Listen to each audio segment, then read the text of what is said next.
Good evening, ladies and gentlemen. Welcome to the Arvada City Council meeting for today, Tuesday, April 15th. First, I would like to call upon Councilmember Davis for a moment of silence and the pledge. Please join council in a moment of silent reflection.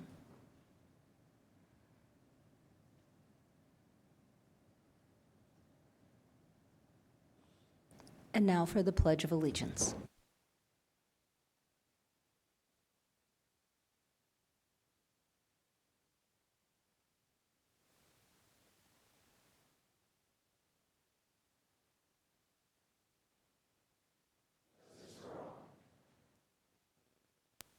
Thank you. Ms. Rush, if you'll do the roll call. Mayor Simpson. Here. Mayor Pro Tem Lemon. Here. Councilmember Ambrose. Here. Councilmember Davis. Here. Councilmember Pfeiffer. Councilmember Marriott. Here. Councilmember Rupert. Here. All right. Mayor Pro Tem Moran. Yes, I'd like to make a motion to excuse Councilmember Pfeiffer from tonight's business meeting. All right. All votes are cast. Or Councilmember votes. There we go. That passes 6-0. Councilmember Pfeiffer is an excused absence. Thank you very much. Next, we have the approval of the minutes for April 1st, 2025. Seeing no edits, those stand approved. Tonight, we have 4 recognitions and communications. First, I would like to turn it over to Councilmember Marriott for the proclamation for Arbor Day.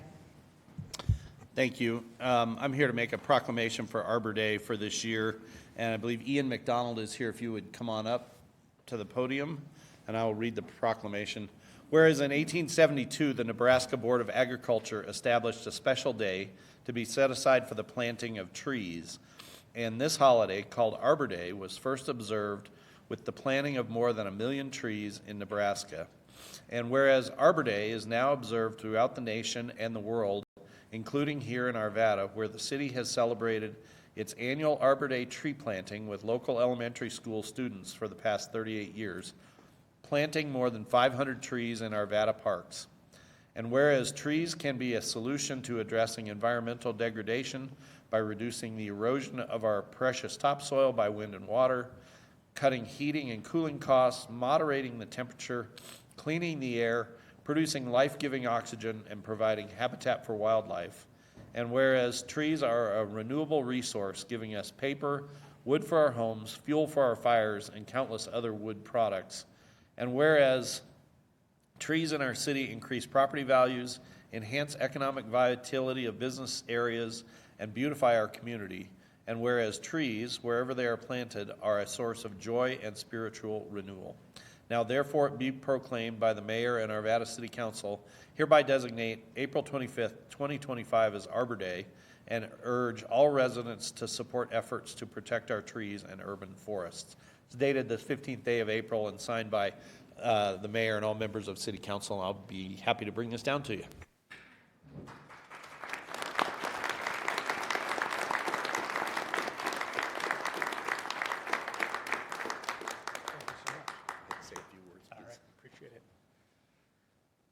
All right, council members, Madam Mayor, thank you so much for having us again. This is my second time coming to officially accept the proclamation, and the second time with my kids as well. This is Melody and Atticus, and last time you really wanted to say something.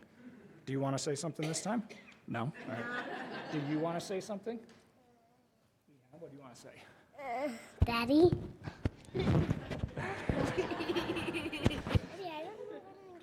That's all right. Chicken nugget. All right, chicken nuggets. Well said. All right. I will say for myself, and on behalf of the Parks Department team, thank you so much for your continued support of everything that we do on a daily basis.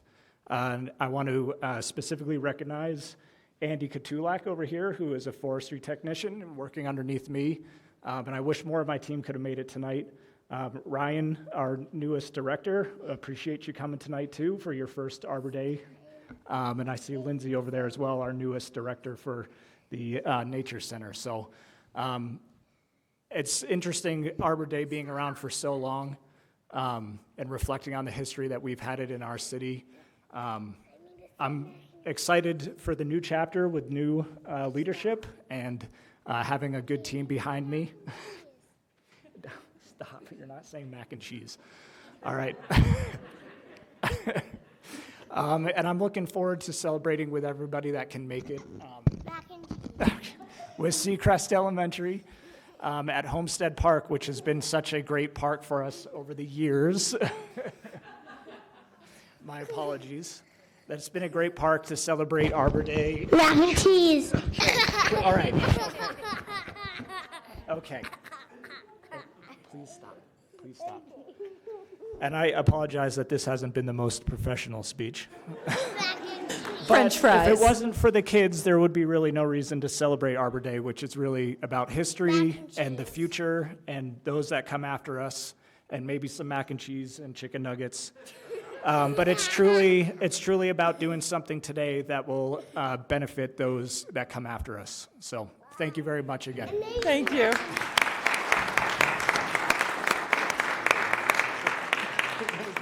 That was the best.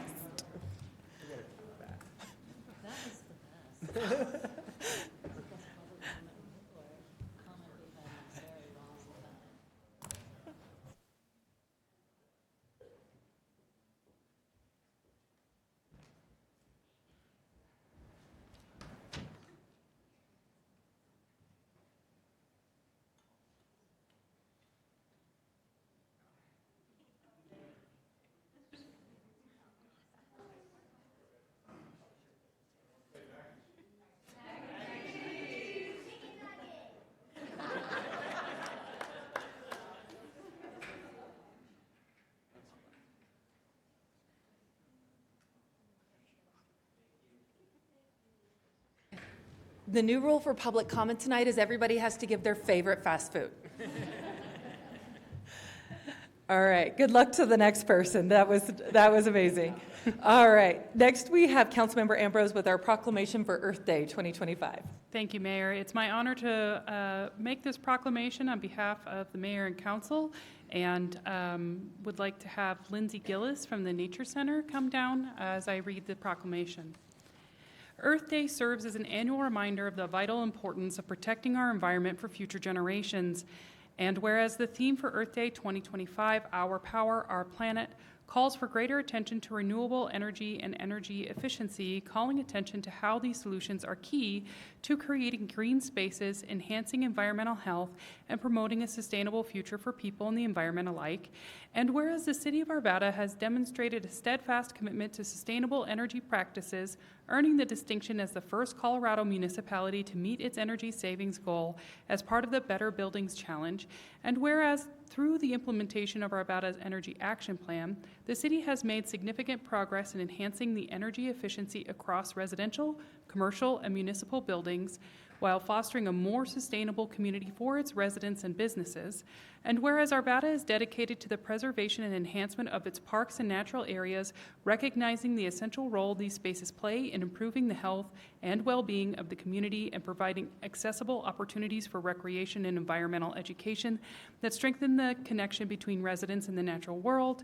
And whereas the City of Arvada is proud to provide a hub for environmental education with the Majestic View Nature Center, and is committed to promoting sustainability through its zero-waste events, ensuring that community gatherings reflect our dedication to environmental stewardship that inspires others to adopt sustainable practices in their own lives.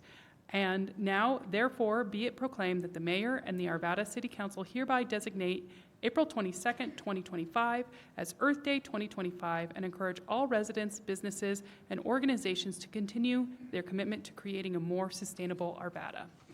And I'll come down with the proclamation.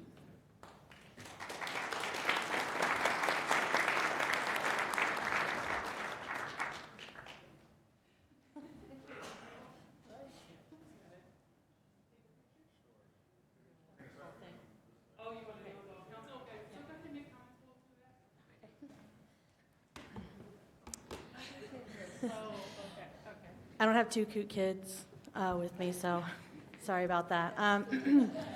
But thank you for having me here. Lindsay Gillis, the new director of Majestic View Nature Center. I really appreciate the effort and attention for Earth Day, and especially this year with renewable energy and renewable resources. It's important as ever. Every day at Majestic View is Earth Day, but each day we do try to kind of really show in our programs and our projects that we appreciate and try to do things sustainably, especially with things like our new Oberon classroom that we're trying to build, where we're hoping to make it a sustainable green building with a LEED designation at the end of it. But we also really like to have the community involved with us, getting kids from Arvada to come out and do things like our Earth Day poster contest that we've had for the last few years, where they learn the theme of each year's Earth Day, make a poster and submit it to us, and then we get to post that on our site, and all of Arvada gets to enjoy that. And it really connects the community a little bit more. So hey, if you got some kiddos out there, it's the last day to submit it is this Friday, so hopefully we have that. But again, really renewable resources and energy are extremely important to all of us, and we just appreciate being here. And I don't know if you want to say anything. Sure. Yeah. I'm Darlon Chang. I'm the chair of the Arvada Sustainability Advisory Committee. Thank you so much for supporting the committee. We have 15 volunteers, and we're really, really excited about the climate action and sustainability plan that we're going to be rolling out to you in a few months. So thank you for your commitment. Thanks for the example that you set for all of Arvada. And I'd really like to say on behalf of the ASAC and all the Arvadans that really want to see more sustainability in our world, thank you so much.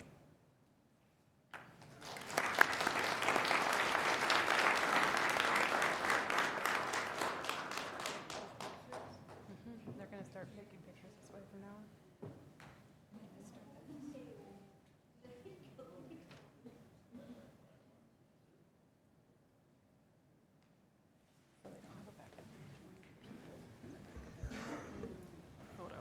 Councilmember Rupert, you have the proclamation for National Volunteer Month. Thank you, Your Honor, and I'd like to invite Adele Burton and other members of the Arvada Festivals Commission to come on down and help us join celebrating this. And it's appropriate as we just had the Kite Festival on Sunday, so well done. Whereas in the United States, April is National Volunteer Month, a month dedicated to recognizing the importance of volunteering and honoring the significant contributions volunteers make by generously donating their time and talents to worthy causes. And whereas more than 700 community members volunteer in Arvada for teams, departments, boards, and commissions, all connected to the City of Arvada organization, and whereas one of the greatest benefits of an active and engaged community is the byproduct of stronger and more resilient neighborhoods and an increase in quality of life, and whereas we celebrate all community members in Arvada and beyond who choose to volunteer with any cause that builds positive connections, be it cleaning a creek with Adopt a Trail or shoveling snow for a neighbor in need through the Snow Buddies program. And whereas volunteers are crucial to the ability of any community to maximize its potential in creating and maintaining a great place to live, work, and play. Now, therefore, it be it proclaimed that the Mayor and the Arvada City Council hereby designates the month of April 2025 as the National Volunteer Month in Arvada.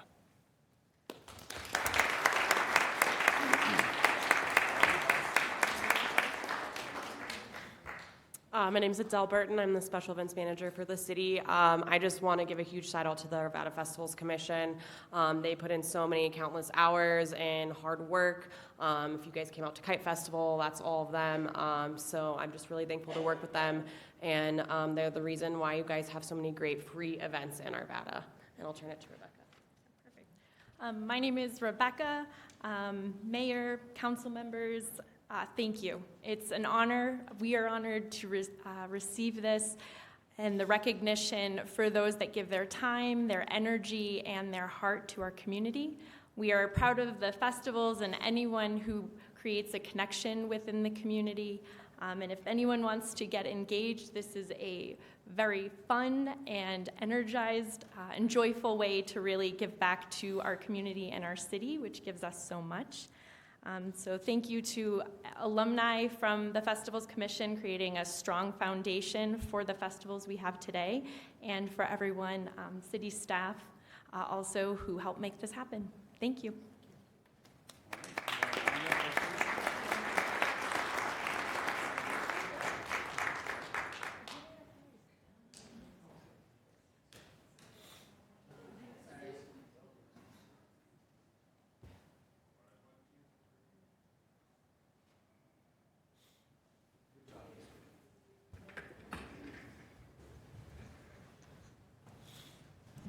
Thank you all. Kite Festival was a tremendous turnout this year, so thank you all for your hard work and everything you do for our community. Last, we have a proclamation for Arvada chapter of Beta Sigma Phi. Mayor Pro Tem Mormon. Thank you, Mayor. It is my honor to present the proclamation this evening for Beta Sigma Phi, the Arvada chapter, and may we have Nancy Bickford along with other members of the Arvada chapter please come on up to the podium, and I will present the proclamation. Whereas Beta Sigma Phi was founded on April 30th, 1931 in Abilene, Kansas by Walter W. Ross and was created for young women in search of culture and social activity. From 7 members in Abilene, Kansas, Beta Sigma Phi now has around 120,000 members representing more than 10 countries around the world. Beta Sigma Phi's symbol is the torch. Their signature flower is the yellow rose, and their official colors are black and gold with the motto of the organization, life, which is Beta, learning, which is Sigma, and friendship, which is Phi. The Arvada chapter of Laureate Beta Iota has been active since August 1st, 2002, has only 7 members with ages ranging from the early 70s to one in her 80s, who has been in Beta Sigma Phi for 56 years. And whereas the chapter is very active in giving of both time and money to various organizations, including donations to Hope House of Colorado to help teenage moms strive for personal and economic self-sufficiency, the Beta Sigma Phi International Disaster Fund for the Fire Victims of California, and Animal Assisted Therapy, a nonprofit organization located on 3.5 acres on Kipling Street, just north of 72nd, and which has skilled therapists and over 30 rescued domestic and farm animals, which creates an extraordinary therapy environment. In addition, the chapter members donate food for Thanksgiving baskets for 14 families and volunteer their time at the Arvada Center, Hot Mess Express, Arvada United Methodist Church, and various veteran groups.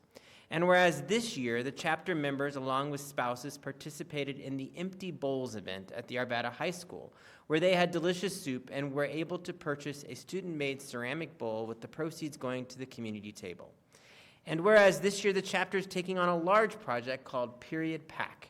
These packs will contain a 1-week supply of feminine products that will go to community table to distribute to schools and women in need.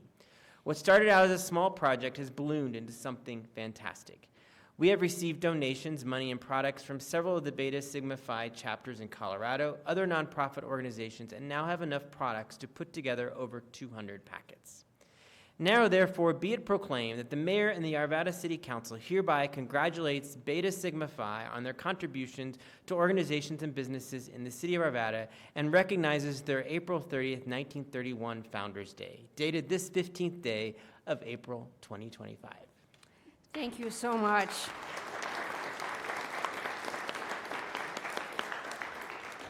I want to thank Lauren and the City Council for doing this. This is the first year that we've ever had this done. And I didn't know I was going to have to do a speech. You didn't tell me that. But I just want to let you know that Mayor Simpson, Lauren, came over that day that we put these packs together and helped us. It was overwhelming that day. I mean, we put over 200 packs together, and then we have enough, we had overflow for, what was it, another 100? 96. And we have enough donations and money to buy more product so we can do this again. It was just, it blew our minds, yeah. So I thank you for recognizing Beta Sigma Phi. So.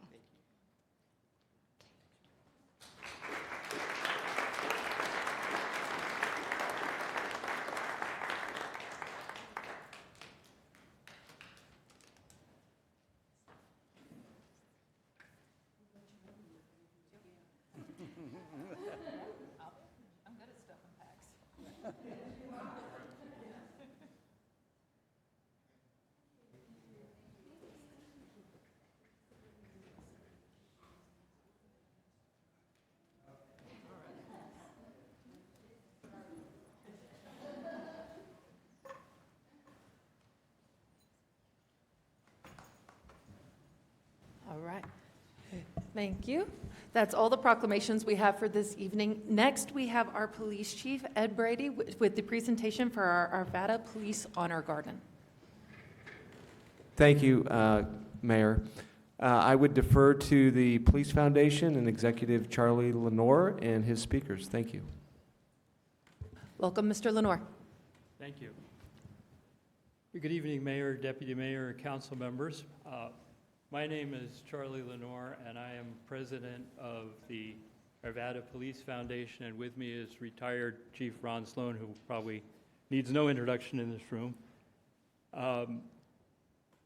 We would like to talk to you tonight about the Honor Garden project that we're doing, and Frank Hushman has come up to as well. We formed the Police Foundation in January 24 so that the community would have a vehicle that we could use to support the police department. The next slide. I'm manual tonight with the slides. Our major project and goal when we formed the foundation was to build a memorial to the 4 fallen Arvada police officers who've given their lives in the service of the city, especially given the deaths of Gordon Beasley in 2021 and Dylan Vakoff in 2022. But when we started thinking about what we were doing, we wanted more than simply a reminder of loss. We wanted to be able to provide a symbol of hope and positivity, and that's why we've decided to do an honor garden as our memorial. This is, it's very hard to see from this distance, but it is a rough diagram or a conceptual diagram of what we're going to build in the west end of Memorial Park, which is right across the street from City Hall. Thanks to the generosity of the city to allow us to use it. And it's going to have 3 major elements, which I'll show you a little more detail in a second. But the first is at the top where the blue arrow is. It's called the Path of Heroes. And that will be where the memorial to the 4 fallen officers will be. And then in the center, we'll have what we call the Circle of Honor, which will have 4 benches on it for seating and for statues that will represent the past, present, and future service of the police officers of this city to the community. And then, if I could have the next slide, please. This is what the memorial to the fallen officers will look like. It'll be at the north end of the garden, which, if I didn't mention, will be in the west section of the park, where at present there are 2 picnic tables and a trash can, and we think we can do better than that. There will be 4 pillars, 1 for each of the officers, and each pillar will have a bronze plaque at the top of it, giving a description of their life and their service to the community. And then on the 4 smaller ones on the sides, we'll have the watchwords of the police department: respect, dedication, responsibility, and excellence. If I could have the next one. This is the statue that will be in the center on one of the benches in that center circle that we're calling Generations of Service. And that's our representation of the past, present, and future of the service of the police to the city of Arvada. The older male officer is dressed in the uniform of the 1980s. The female officer is dressed in the current uniform, and she's handing a junior police officer badge to the young girl who represents the future of police service to this city. And last slide, please. We're having our groundbreaking on the Honor Garden a week from Thursday at the site across the street in Memorial Park at 11:30, and everybody is invited to attend. We'll start, that'll be our kickoff of our fundraising process to raise the funds to complete it. And again, I want to thank the city and others who've been very helpful in getting us this far. And we look forward to, our target is to dedicate it next year during Police Week. It's an ambitious target, but I think we can make it. And now I'd turn it over to Chief Sloan. Thank you.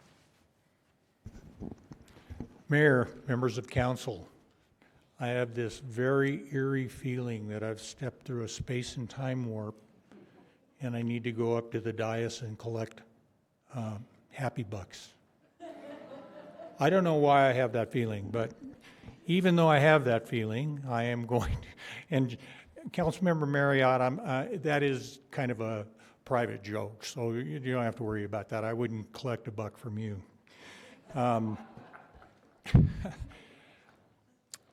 I do know what happy bucks are. Okay, I'm sure you do. Again, it's probably not necessary for me to introduce myself, but I will anyway. I'm Ron Sloan, former chief of police here in Arvada from June of 1994 through August of 2007. In that time that I was chief of police, I was so honored to be able to follow up on members of distinguished quality who have been chiefs of police. And there are some of those folks who were able to attend tonight for this presentation at council, and I'd like to introduce those executive members to you. On the far left over here is Commander John Garavaglia, former Commander John Garavaglia, Chief Pat Alstrom, Chief Jerry Williams, Deputy Chief Lynn Johnson, who have joined us tonight in order to express our gratitude, our sincere gratitude to council for your support, your tremendous support for the Arvada Police Honor Garden that is planned for Memorial Park. Let me express just very briefly here why this memorial means more than many people really understand what a police memorial stands for. In my career, my first up-close and personal experience of line of duty death was on June 27th, 1981, at 1 a.m. in the morning when Officer Deborah Kaur was shot and killed by the individual she was attempting to arrest for driving under the influence of alcohol. Many years later, it was determined that this individual actually was a serial rapist and serial killer. She did not know that at the time. She was shot and killed with her own gun as he disarmed her while she was attempting to arrest him. I was a sergeant with the Aurora Police Department at the time, and she was a very close friend and colleague. It was the most impactful thing that started my traumatic experience in what line of duty death really means. Means for me as an individual police officer and as an individual friend and colleague. The impact that Deb's death had on our police department was immeasurable. It was seismic. That's the only way I can characterize it. The emotions gamut, as you can imagine, that ran through our organization, through the city of Aurora, through the community throughout Aurora, to friends and family and acquaintances of Officer Kaur's, was immeasurable. In the following 6 years, we experienced 2 more line of duty deaths. Officer Tom Dietzman in 1985 in a tragic SWAT accident during a SWAT exercise. And in 1987, Officer Ed Holcomb, who was shot and killed by an assailant he was attempting to arrest for aggravated robbery. The impact went on and on within our organization, and healing was hard to come by. Believe me, my conversations with the closest of friends, with new officers coming aboard, with members of the community about the trauma of those occurrences. It's hard to relate how lasting that was. Finally, in about 1990, the Aurora Police Department, in conjunction with a foundation there in the city, through the Aurora Community Hospital at the time, were able to put together an effort very similar to what is being put together by the Arvada Police Foundation here, to create a police memorial at City Hall, right next to, next to the police department and where City Hall is now. That police memorial, or honor garden, if you will, did more for me, and I know for many of my fellow officers, to create a place of remembrance, to never forget, a place to give us an opportunity to heal, a place to contemplate what could have been, and a place to contemplate, as the words of Vivian Eney, who lost her husband in 1984 with the U.S. Capitol Police.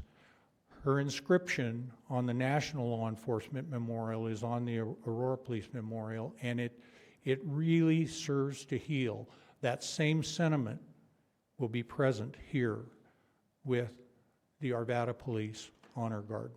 And that sentiment is, it's not how they died that made them heroes, it's how they lived.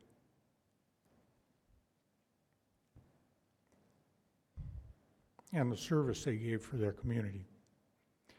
So having shared that with you, again, on behalf of the former chiefs of police here in Arvada, I want to tell you how deeply, deeply we appreciate the support of this elected body for this Arvada Police Memorial, to memorialize the 4 line of duty deaths here in Arvada.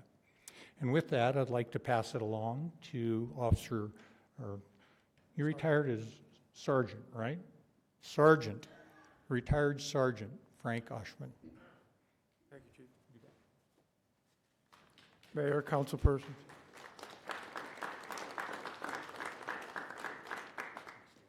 As Chief Sloan mentioned, I retired as a sergeant with Arvada Police Department after 35 years.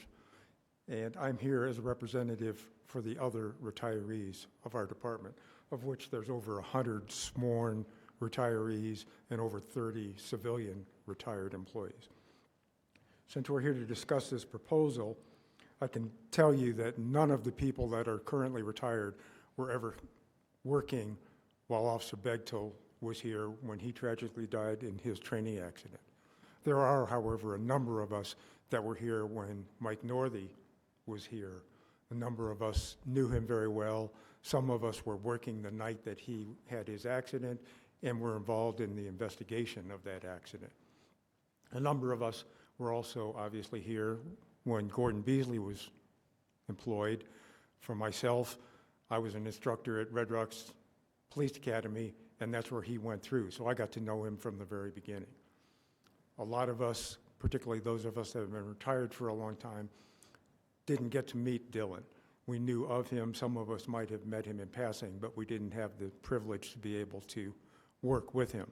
But there's one thing that binds us all together, and that's we were all here because we wanted to be part of the Arvada Police Department and to serve the citizens of this community.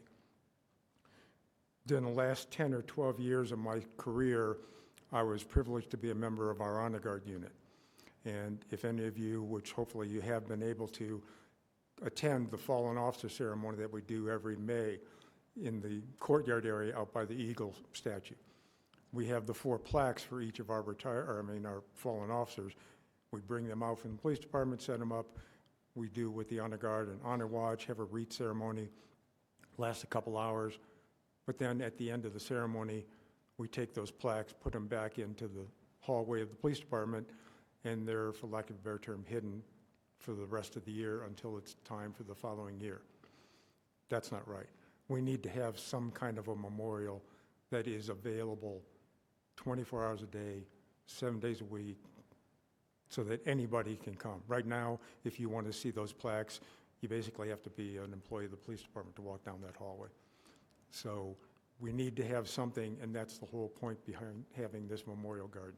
It's someplace where not only police officers, city employees, but the members of the community can come, pay their respects to the memory of these fallen officers, and realized what their commitment meant to the city. So with that, I thank you for your time, your support, and hopefully we can get all this done. Thank you.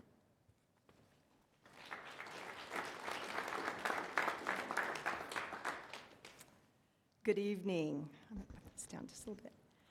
I'm truly honored to be here tonight, and thank you for the privilege of your time. My name is Terry Vakoff. I am Dylan Vakoff's aunt. Dylan loved serving his community here in Arvada. First, I just want to say thank you. We are so thankful and grateful to Arvada, our Blue family, and the countless organizations and agencies that have never wavered their support to our family. I have to look at Ed here. Ed, you had a vision. Mr. Chief Ed Brady, he had this vision of this Arvada Police Foundation. What a vision, what a journey, and what a reality. Thank you, Ed. Thank you. When we talked about the Police Foundation, we talked about how would this become a reality. And believe it or not, this has just been a little over a year ago that this all started. I know Charlie's been running hard. He's been pulling up the bootstraps and running hard with it, and we appreciate you, Charlie. Thank you. Our first major project was the Honor Garden here in Arvada. So that was our first major project that we discussed, the Arvada Police Honor Garden, to honor the past, the present, and future police for their service, their sacrifice, so they will never be forgotten. Dylan had a conversation with his mom, Lisa. Mom, if something ever happens to me, I never want to be forgotten.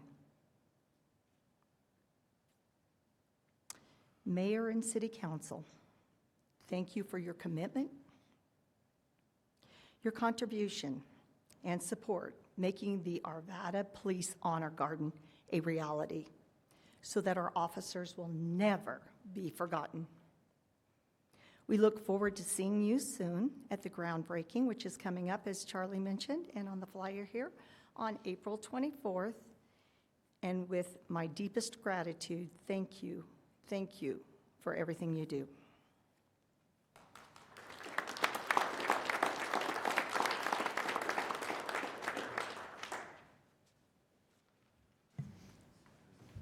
Thank you all. We appreciate all your hard work to help make this project possible. With that, Mr. Archer, I believe you have the 2024 year-end financial report.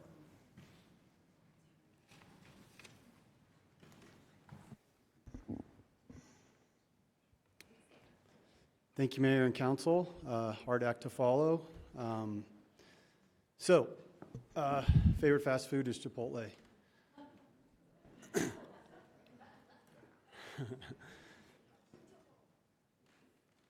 Thank you for the opportunity to present our fourth quarter unaudited financial statement. City Council, you received a preview of this at your retreat, and so I will move quickly through the slides that you've already seen, spend some time on some additional slides, and hopefully leave a little bit of time for questions. So as we talked about at your retreat, the revenues closed out the year positive, but some concerns. We'll talk about that in a minute. Expenditures are in line with budgets, but getting tighter and tighter. CIP costs are increasing, but at a lesser rate, which is always nice, and we're still in a wait-and-see mode with the economy. Seems like that switches every single day. I'd like to put this up here every time. This is City Council's goal that the general fund is required to have 17% of annual expenditures in a reserve at any given time. This is a one-year picture. As you can see, we're significantly over that. We also are required to have that in our 10-year plan and our 10-year model that we present to you during the budget cycle, and we do meet that 17% reserve in each and every year. A quick look at our revenues broken down by different categories. We won't spend a lot of time on here. One thing I'd like to point out, we had budgeted a 1% increase. From year to year, we ended up with a 4.3% increase, so that's good. We're excited about that. If we dive a little bit deeper into that, we'll talk about our largest revenue source, which is sales tax. We'll look at some of the different versions of ways to look at our categories, our NAICS categories that you see down the left-hand side. Really what I want to point out on this slide is our budget was 2.3%. We came in at 2.2%, so we just barely missed but we were quite happy with that. If you look a little bit deeper, you will notice that there were only 3 categories that exceeded the budget, and that was in wholesale, electronic shopping, and limited service restaurants. All other categories were either below budget or had negative growth. If we look a little deeper on this slide, you will see what that looks like year over year. So really, we were being led by those large categories that I just told you about. E-shopping, general line, merchandise, limited service restaurant, and then we did include local messengers and local delivery because that's really like e-shopping. So since COVID, we've all fallen in love with pushing a button and getting things dropped off at our front door. That continues. One of the things City Council asked for was a history of sales tax going back to the last recession that we had. And so this chart may look familiar to some of you, it may not to others. But if we go back to 2008, this is a year-over-year increase in total sales tax. And you can see 08, 09, and 10 was the last period that we had that was a little bit of a struggle here in Arvada. Coming out of that recession in 2010, we experienced significant growth for what amounted to about an 8-year period of time. That's when we had many, many homes coming in on the northwest side of the city. You will notice in 2018 and 2019, we were returning back to a slower time period. If we looked at halfway through 2019, we were actually down almost 8% in sales tax. That rocketed back up for 2 reasons. Number one, we saw government stimulus, and so a lot of people received money that they did put in the local economy. We were very grateful for that. And the second is we were able to start collecting sales tax on internet sales, Marketplace Facilitator Act. And so we went through what looks like about a 3.5 year period of time where growth was exponential. We've now slowed down the last 2 years. You'll see 2023 at 4% and last year at 2.2, almost 2.3%. We are budgeting moving forward a very flat model. 2025, 2026 and on, we're seeing somewhere between 2 and 2.8%. Why do I bring that up? I bring that up because if we are going to add to service levels here in this city, we're going to have to either find additional revenue or stop doing something else that we're doing today. There is no more growth out there that we have. Maybe new businesses bring that, but we are taxing pretty much everything we can get our hands on at this point. Internet sales are taxable, retail sales are taxable. Services are not. That is something that we could possibly change, not likely change, moving forward. And so with that growth pattern, our model becomes quite tight, and you'll hear more about that during our budget cycle. Another way to look at this, and this is something we use to track where sales tax are trending. This is a chart you haven't seen before. This is current month over prior month. So if we just pick on January 2024, you'll see that number is a positive 3.83%. What that means is the month of January 2024 was 3.83% greater than the month of January 2023. That's how you read this chart. And you will notice that in 2018 through 2019, we had negative growth. And really, from 2019, June, all the way through the end of 2023, the beginning of 2024, we only had 2 months compared to the prior year that had any kind of lower level growth. We're now seeing that show up. And if I had included the 2 2025 months for January and February, those are both negative. And so from a finance perspective, we're starting to trend or slow down. Any questions on sales tax before I move on? Okay. The other item I wanted to share with you all from the retreat was a question around property tax. And you will notice property tax used to be very systematic. We would get a reassessment. It would stay the same for 2 years. We'd get another reassessment. It would stay the same for 2 years. In 2022, something happened. The state eliminated Gallagher. And so what happened is we had that reassessment. We saw a tremendous amount of growth in 2024, even though we had offsets with initially the original $40,000 and then the $15,000 off your home. Why did Arvada jump where other places did not? We're predominantly a single-family home community. We don't have a lot of businesses in our community.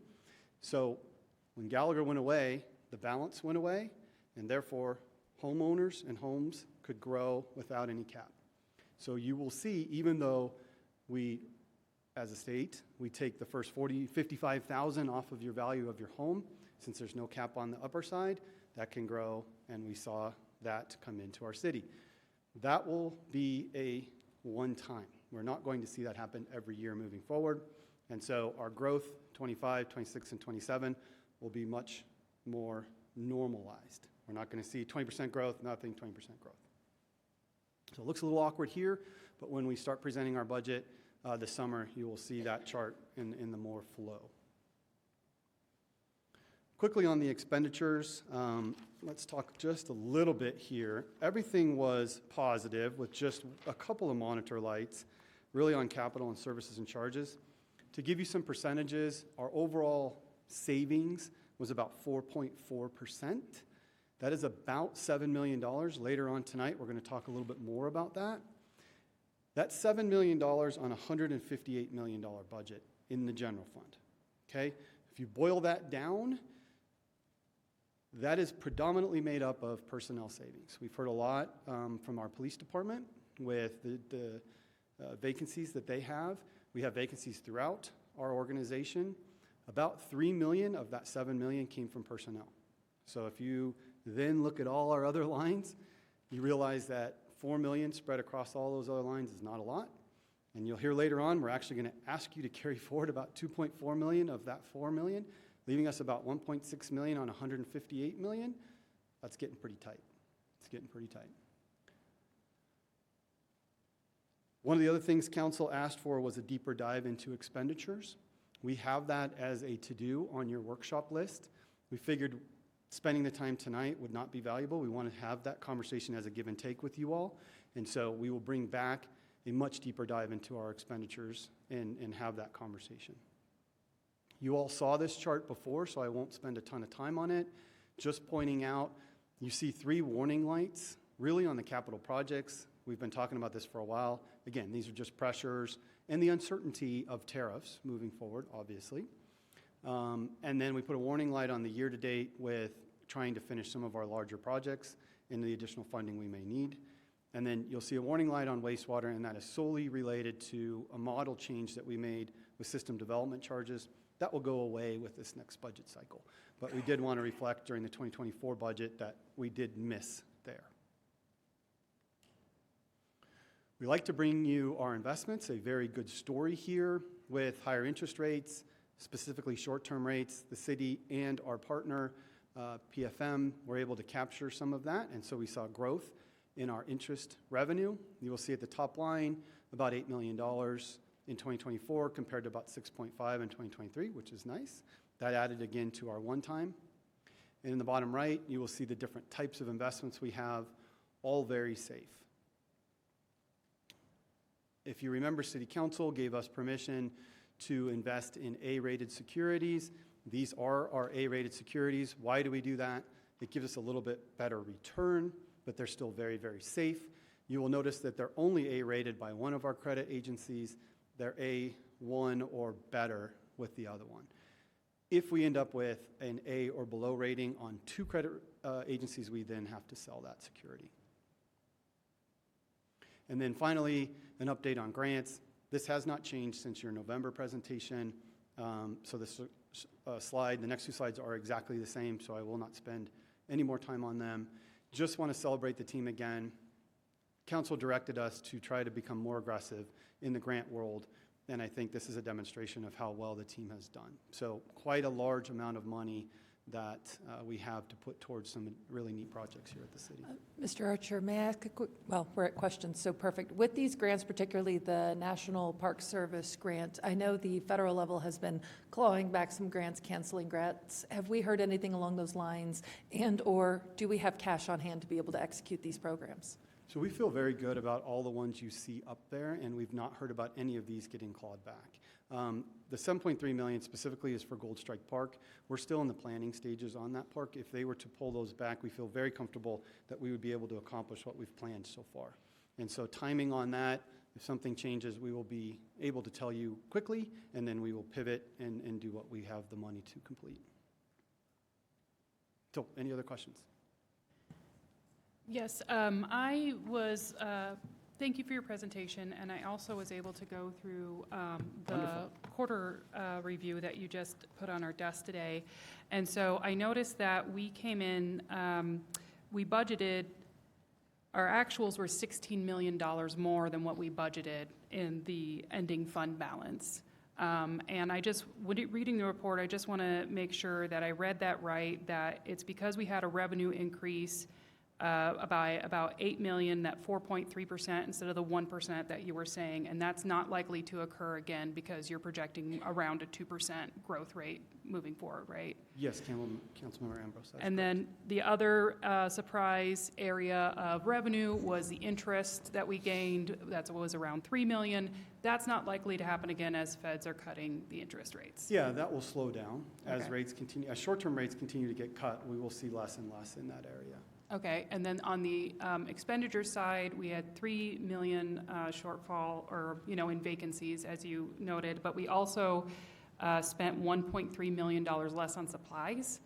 And we're planning on, keeping that savings, not being like, oh, we forgot to buy pencils this year, so we're going to spend $1 million in pencils next year, right? Yeah, Like, that's absolutely. going to You'll hear- conserve. Absolutely. And Yeah. we'll talk a little bit more about it in our presentation coming up with our ordinance, our carryover ordinance, Okay. on what we're proposing spending some of those dollars on. Some of those supply savings are items that we ordered that we didn't receive in '24, and so we're Okay. asking you to carry forward the budget to pay for them in '25. Any of the items that we had actual savings on, we're asking to pour back into the model Okay. and to help us balance the 10-year model. Okay, and then another 3 million in savings, but not really because they are contracts that we were planning on doing, and they didn't get done in '24, so they will be done in '25. That's correct. And is that all of the things that make up that $16 million difference? That is. Okay. Yeah, Thank thank you. Councilmember Marriott. Yeah, thank you. Thanks for the presentation. I think it's a good time to be cautious and also to be probably very important for us to be paying attention. My read on this is that, revenues are tailing off, as you said in your presentation, and the prospect for those is dimmer rather than brighter in the future going forward. And we've performed fine financially at this point because of largely vacancy savings of personnel, that being where we spend most of our money. I just want to point out that that's not a perpetually sustainable course, that it's worked for us to this point, and not that this was an intentional course of action, but the way the chips have fallen, this is the way it is, that in the absence of additional revenue, and if we continue to face inflation at rates that are greater than probably our revenue increases, that at some point there will have to be some discussions about making some of these things permanent, whether they be vacancies or force reduction, or that's not probably the right way to put it. And it doesn't have to be, that people get laid off or fired or anything like that. It's, positions that are vacant can be eliminated or not filled or shared, or, there's a lot of different strategies to deal with it. But that being where we are, and particularly with the sales tax collections over the first 2 months of the year, and obviously it's just the very start, but if that continues, that at some point in this budget season, it'll be very important that the city look at this in a very realistic, clear way, and start making some permanent changes that reflect the reality of what we see. So I'll be keeping my eyes open for that as our budget presentations come. Thank you. I see no other lights. Thank you, Mr. Archer. Thank you. All right. Next on this evening's agenda, we have public comment for issues not scheduled on this evening's agenda, so not for any of this evening's hearing items. Few quick housekeeping items on public comment. This is your opportunity to address City Council, so we always request that you give your name and your address when you come up to the podium. You have 3 minutes. Please keep your comments directed to us, not necessarily to someone else in chambers. We also always ask that you just show respect in this chamber, so no applause, no booing, anything like that. We want people to feel comfortable and open and being able to come and present to us. So with that, I will get us started, and I will call upon Karen De Joero.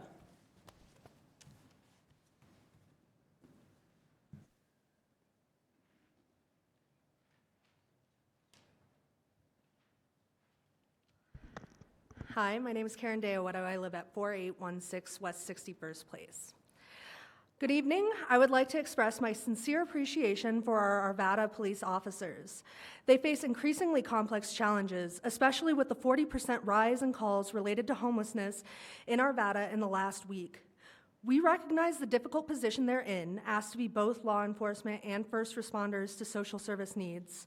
This dual role has contributed to officer burnout, which affects us all. The implementation of the Rangers program to support our police department is a positive step forward. These officers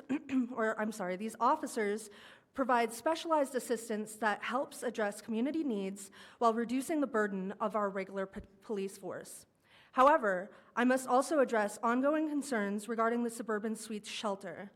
While we understand the city's commitment to addressing homelessness, we also need the city to be committed to us, our families, and our safety.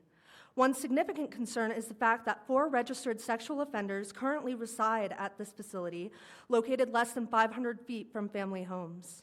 This information was not proactively shared with neighborhood residents, leaving many to feel their safety has been dismissed. Since January, Arlington Meadows has experienced a noticeable increase in incidents involving homeless people requiring police response, despite the city's statement that crime has not increased at the shelter. Residents have reported drug sales and use, attempted vehicle break-ins, and suspicious activity at all hours. I myself have been the victim of 3 crimes in just the last 4 weeks, including having a man trespass and attempt to enter my backyard. Although disturbing, these crimes pale in comparison to a neighbor's horrifying experience of nearly having her car stolen from her driveway with her baby in the car as she was loading her kids up for school. These events are too serious and occur too often for a neighborhood that was safe only 6 months ago. When we call for assistance, officers often arrive well after they have occurred, if at all, not because they don't care, but because they're stretched too thin. We need action. Expand rangers to Arlington Meadows, increase police patrols, communicate transparently with facts and without propaganda, establish protocols for shelter residents choosing to return to homelessness or those with criminal histories, and ensure no service expansion without meaningful neighborhood consultation. We recognize that homelessness is a complex issue requiring compassion and practical solutions. We appreciate the groups advocating for those in need based on how they feel issues should be addressed in places they do not live. In stark contrast, Arlington Meadows residents are living daily with the consequences of these solutions and want to be constructive partners in addressing these challenges. However, partnership requires honest communication and consideration of neighborhood safety. We're here tonight to support the city's unwavering commitment to help those in need, but insist on including protections for existing communities. We also deserve this commitment and ask for full transparency and proper safety measures for our neighbors, families, and children in Arlington Meadows. Thank you. Thank you. Next, we have Lily Alish.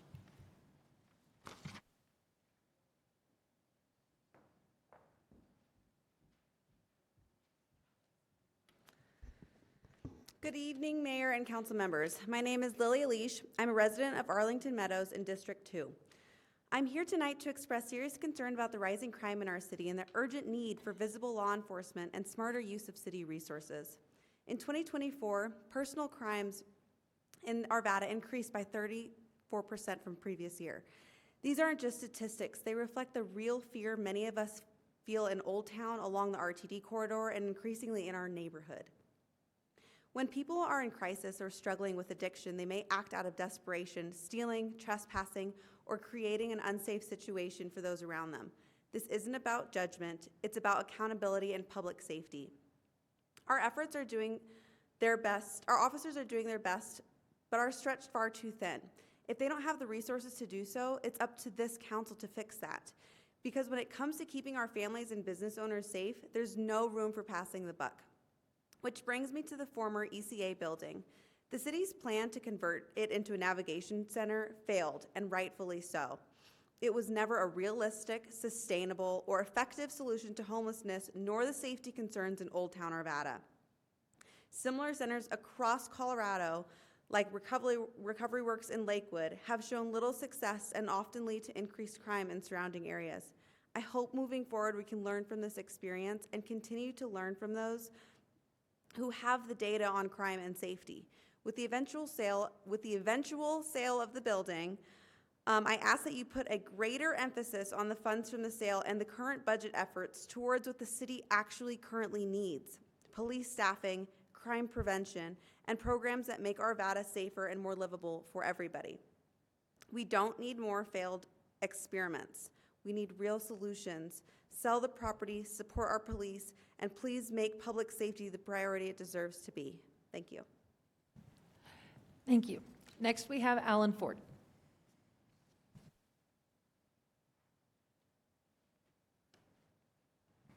Alan Farb. Oh, Alan Fard. My apologies. 4810 West 102nd Avenue, Westminster. For 5 years, I've been doing weekly street outreach to our homeless neighbors in Southwest Adams, Southeast Jeffco, and Westminster. And before that, I volunteered for 3 years for severe weather housing at my Boulder Jewish congregation. And for 6 months, I've also been volunteering at Mission Arvada's Day Center. Every week, I travel along our creeks, under bridges, behind buildings, at vehicles, other areas where people living on the street may be camped, people just trying to survive however they can in the oppressive heat, the freezing winter, the rain, the snow, the mud, the swarms of mosquitoes, the raccoons, the mice. I bring food, water, sleeping bags, blankets, hygiene products, tampons, socks, underwear, gloves, whatever I have at the time to the 60 to 70 plus people I locate in a day. I've personally known 175 or more unique individuals. I'm not enabling, I am safekeeping. Too many politicians offer passing lip service as to what is being done for the homeless.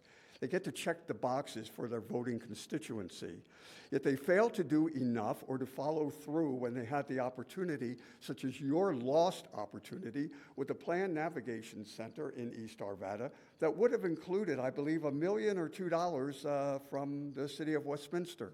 And when you fail and there is an outcry from the business and the residential communities, you find yourselves impotent. And to hide that impotency, you turn to blaming them, the homeless. You know, it's easy to lump the unhoused together as some amorphous, monolithic them because you choose not to understand but to fear the them. So just substitute the them of homeless for the them of Jew, Black, Asian, Mormon, or Mexican because it's always easier to blame a them. It's the barriers of bureaucracy that keep our unhoused neighbors just where they are, on the streets, at the bottom of America, at the bottom of Arvada. But real, sustainable, coordinated assistance works. It's what Mission Arvada has long put in place with social services, health services, housing, job training, addiction services. So instead of the short-sighted blame game, use your ingenuity, the power of your council, and bring together a dignified coalition of yourselves, the business community, Mission Arvada, and yes, the thems who you talk about but don't include in your conversations, the homeless. Let's not blame the homeless thems for their situations or for any real or worse perceived wrongdoings. Instead, hold yourselves accountable for not just checking off the boxes. So let's be a part of the workable solution. You know, we advocates really do have solutions. Thank you. Thank you. Next, we have Mike Rawlick.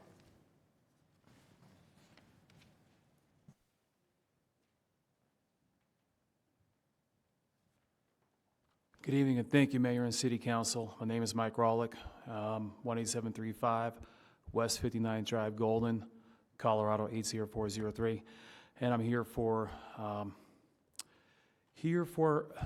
Ralston Valley Coalition. Obviously, we know this development at Welby Gardens is being discussed right now. It's still in pre-app, so it's still a fair time to talk about some of the concerns. March 7th of 2022, there were some properties at 51st and Marshall that were bought. There were also greenhouses. Turns out I did a core request with CDPHE. There was an ESA Phase 1 and an ESA Phase 2. They were looking for constituents of concern, pesticides. A lot of pesticides have been banned, and there's some others that are looking to be banned right now by the EPA. One of the ones that was found there, the ones that was the The showstopper, as it were, was dieldrin. It was found in all 10 sample locations at a level that would stop both residential and industrial development.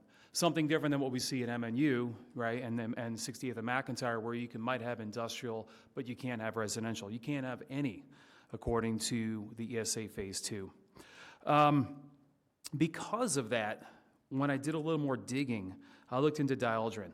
Dieldrin is very heavily studied by the EPA, but when I looked at CDPHE's website, I don't see very much. I did talk to Jennifer Talbot over at CDPHE Solid Waste, and this might be a V-Cup, might not. But one of the things that we find in V-Cups are material management plans, which include dust mitigation studies. I want to read from this public health statement from AET-SDR. It's a federal document from the EPA.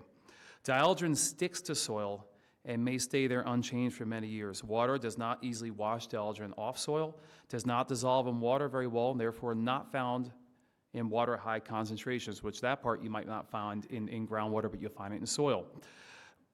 Interestingly enough, though, it says dieldrin can travel large distances by attaching to dust particles, which can be then transported great distances by wind. So before we think about anything else at Welby Gardens, I would ask that we might look at having the EPA involved in the testing or be a referral agency.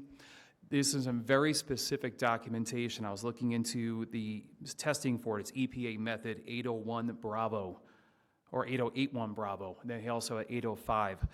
When we're looking at testing methods, we want to make sure these are done correctly for safety. In Welby Gardens, there's a good potential because there was greenhouses prior to 1971, built sometime between 1963 and 1971, and they actually had a sump on the property that they worked out with Arvada to recycle non-tributary water and collect it and reuse it continuously. We did see this also at the warehouses at 60th and McIntyre, where they took the same kind of water, this was uranium, yttrium, what have you, put it over their land. Now we're seeing it possibly here. We don't know what's at Welby Gardens, but I would ask if the EPA can actually come in. There has to be an invitation from a city or another agency because of states' rights and 10th Amendment. Thank you for your time. Thank you. Council, I just wanted to remind you real quick. So we do have, I believe this Welby Gardens project does have a pre-application pending. So anytime you hear public comment, it's perfectly okay for public comment to be had on this right now. However, if this matter ever comes before you as part of a public hearing, you can only consider information articulated to you during that public hearing as part of your decision making. So I just want to throw out that caveat. Thanks. Thank you, Ms. Morris. Next, we have Christine Helland.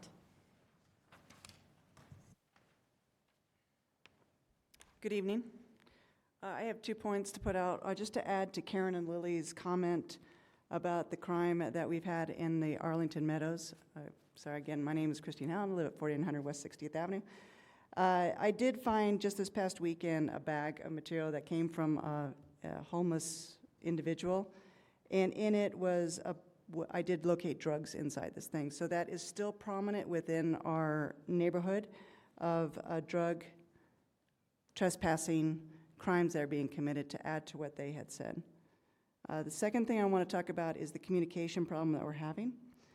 Mostly because right now the 60th Avenue is under construction right now, and as neighbors we were not notified of the construction. There was a flyer put out on March 21st by Public Works, a door flyer that just talked about concrete improvement of the neighborhood, but didn't talk about specifically of what's going on right now of the pavement of the roads. The concrete improvement did occur to improve the ADA ramps on the sidewalks, but only from Wolf to possibly Uno Street, so east of Wolf Street on 60th. So no sidewalk improvement to the west. And as far as this this wood road improvement that's going on right now, it is causing barricades around where RTD has to swing into their entrance. And so they have to they turn the roads into a one-way, and there are signs posted one way, but the flagger is not positioned properly and safe, so now the bus has to swing around what could have been easily avoided. Again, the problem I'm having is the communication with Public Works, not informing the community about any type of this nature that's occurring in our neighborhood. And I would like to know if this road construction is going to continue more west up to Sheridan because the road is deteriorating so significantly in front of our houses on West 60th Avenue that it is to the point where we're having divots. As much as I call them out to do pothole repair, it just keeps getting worse and worse. So it'd be nice to know if that's going to be continuing on to the west. Thank you. Thank you. Someone from the team will be in touch with you, Ms. Helen. Next, we have Jared Irwin. Oh, wait, apologies, Mr. Irwin. I just see here that you went on the 5-minute public comment, so we'll hold you for the end. Thank you. Next, we have Jonathan Helton.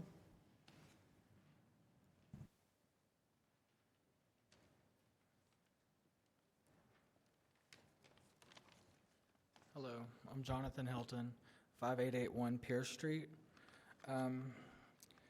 Overcoming homelessness is a journey that's often misunderstood. Many believe it stems from bad choices, but for many, the root causes are deeper. Mental health struggles, past trauma, and lack of support. I know this because I've lived it. Since my senior year of high school, I've been in and out of homelessness, sleeping in park bathrooms, and showering in locker rooms. Yet I still managed to graduate. I wasn't homeless by choice. I had no parents to care for me and struggled with mental health. As a ward of the state since age 12, I felt forgotten. But volunteering at the community table food bank changed my life. It was there that a simple act of kindness, a conversation with Miss Lisa, led me to housing assistance. That moment was a turning point. Today I've been housed for 3 years and a sophomore at MSU Denver. But my story isn't unique. Too many people fall through the cracks due to limited resources.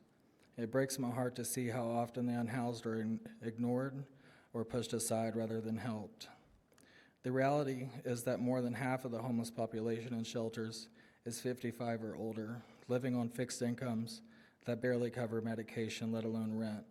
We need solutions that recognize the dignity of every person, not just temporary fixes that hide the problem.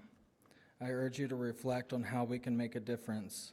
The Bible says, share your food with the hungry, provide the poor wanderer with shelter, Isaiah 58:7. We all have a role to play in lifting up those who are struggling. I now give back by volunteering at Mission Arvada because I know firsthand how life-changing these resources are.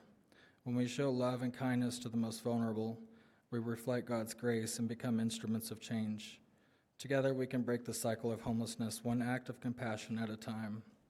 I would like to encourage this council to support homeless services at Mission Arvada and consider providing additional services through the city. Mother Teresa said, if you can't feed 100, then just feed one. Thank you. Thank you. Next, we have Anthony Super.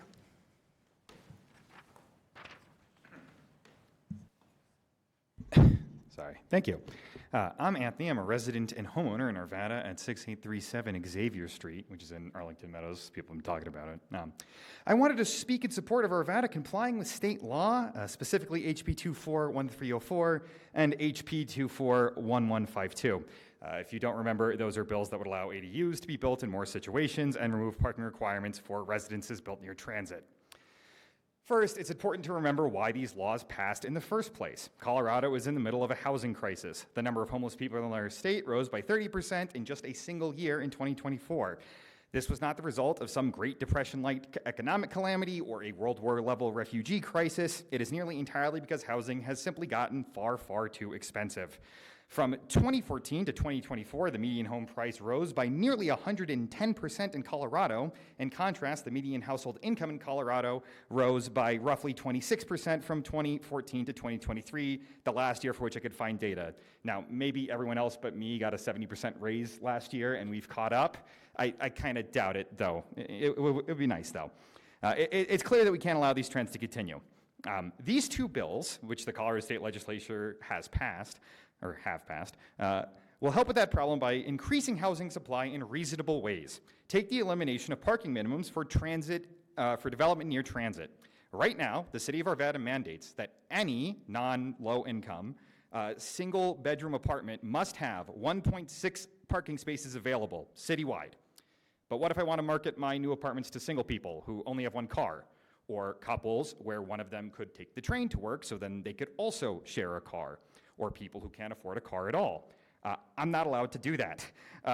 I'm completely out of luck. Arvada has mandated an arbitrary amount of parking, completely disregarding my business plan, my marketing strategy, and every other factor about the individual development in question.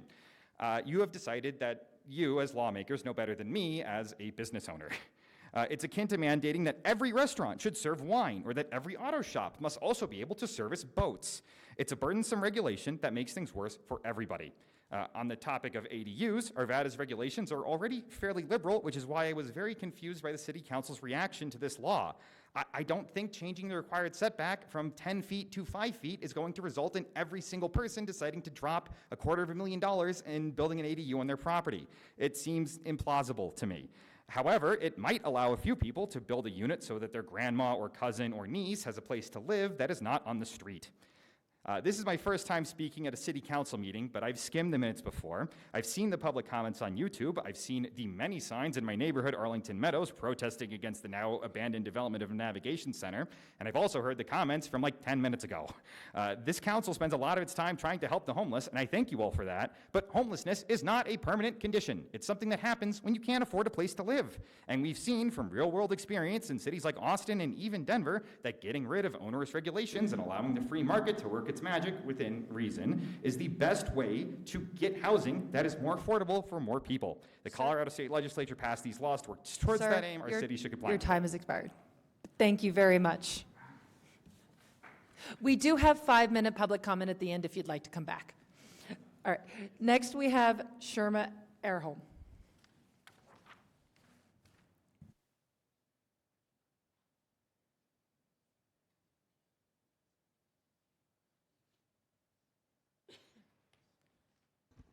Sherma Erholm, 5802 Owen Street, Arvada, 80004. I am proud to say that at 92, I am the oldest volunteer at Mission Arvada. Some people ask me why. I get my own rewards from this. I was at the point where I was feeling useless, and I went, if you're feeling useless, go find something useful to do. And as I started looking for volunteer work, I learned something more about Mission Arvada than I'd ever learned before. And I thought, this is my place. And I'm very happy to be there and very happy to speak about what Mission Arvada is doing. But I'm not going to go into all the things we do because we have other people telling you about that, and I've been just asked to speak about my experiences, so I'll do that. When I first went there, my very first day, I just went to observe, but somebody said, we're short in the kitchen, can you do that? And I said, absolutely, I will do wherever I can to help. And it was the best place I could have started because I met not only the people who came to cook and serve all voluntarily, we work with 20 different churches to do all of our various kinds of work. But anyway, not only did I meet them, but I got a chance because I was the last person there at the window and I got to hand out the plates to everybody who came up there. These clients themselves are wonderful people. They're like you and me. They are not bums or bad people. And not all the crime that happens can be blamed onto the homeless people. In fact, I would say a very small percentage. Others who find that the homeless people are being blamed take advantage of that and do some of the things that we think they do. But in any case, every single person who came up to the window said thank you as they took a plate. Some of them even thanked me for being there, and I had time to hear a little bit of their stories at that time even. But I will go on and not just deal with the very first thing. My job at that, my title is resource person, and so I'm supposed to be actually coming in one week. Whoops, I only have about 20 more seconds. So I will say that it's been very good for me, and my main job is as a listener, and I'm very good at that, and I want to be the person who gives help. So I just want to conclude by saying, if we want to actually get the people off the streets, we do not need to shun them, ban them, or even try to shoo them away. Let's try to work together and help them. Thank you. Next, we have Lauren Nafs. Nafs? Hi, I'm Lauren Nafs. I live at 6450 Balsam Street. I also own a business in Old Town, so I live very close. I work right there. I'm also speaking on the homeless issue. I understand they're people. The thing that I want most is for all of them to actually be helped and not be in the situation they're in. I feel it is very inappropriate for them to be receiving services in the middle of a retail district that's across the street from a library and also across the street from an elementary school that is a church, but primarily this fact that it's a school is the biggest problem for me. I think that it's great that Mission Arvada wants to expand their services and continue helping. The overnight shelter, obviously, that was a big undertaking they did, and it was even more of an undertaking than they anticipated, but they helped a lot of people, which is very valuable. And I think that if they are in supporting their mission financially and otherwise, I think the best thing we can do is try to find a way to move them to a more suitable location where they can expand their services appropriately and the impact on the Old Town community can be diminished from what it is now, where I have customers that are afraid to come at certain times of day. I have employees that don't want to park in the garage or park on the street because of incidents they've had. We clean up drug paraphernalia, needles, all the time. It's such a regular thing that I don't even really bat an eye at it anymore, but our customers certainly do, and the people who live nearby do as well. And like I said, I think that it's very noble what they're doing. I think obviously their intentions are good and the work they do is great and they help a lot of people. And I think the best way to help them help more people, because I think that I don't think the government is the right organization to be doing it. I don't think that the government should be funding it. I don't think they should be providing the services. I think that charitable organizations know how to do it best. They are already doing it, and in supporting them financially, I think the appropriate thing to do is to try and guide that into a, not, obviously the Arlington Meadows thing, we don't have to talk about that. That was, not a good location, but somewhere appropriate for those services to be rendered where they can continue to grow their services without having a negative impact on the community. That does not encourage people to want to support their cause. It just makes it worse, honestly, and it doesn't help their image. Thank you. Thank you. Next, we have Pete Trinello. Trinello.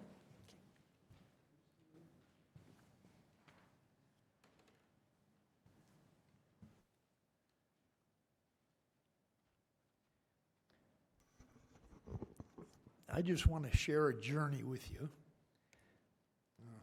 In 2017, I found myself homeless.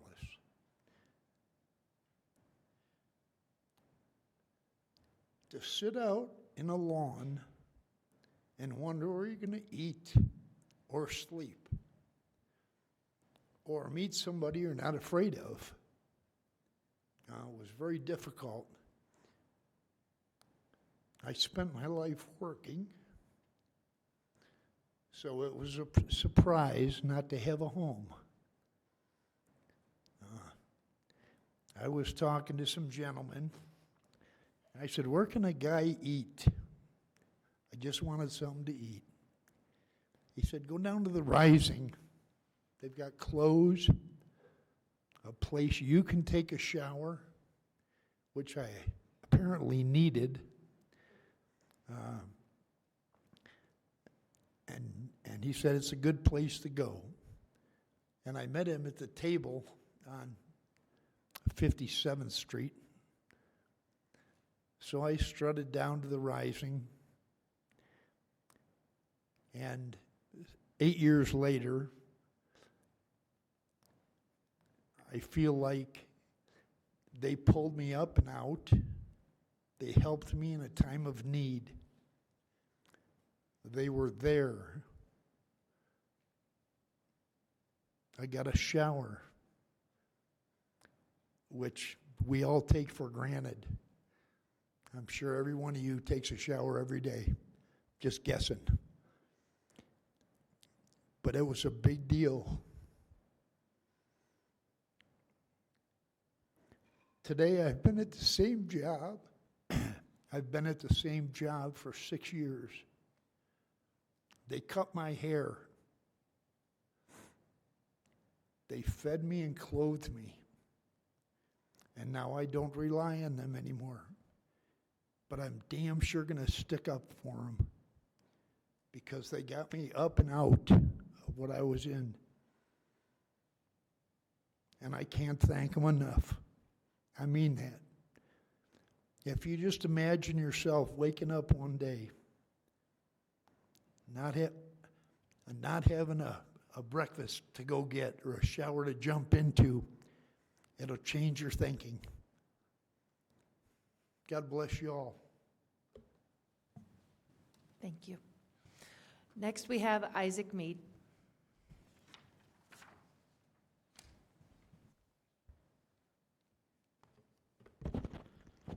Good evening. My name's Isaac Mead. I'm at 17041 West 64th Drive in 80007. I am a community member and HOA board member of the Westwood Links 3 neighborhood in West Arvada.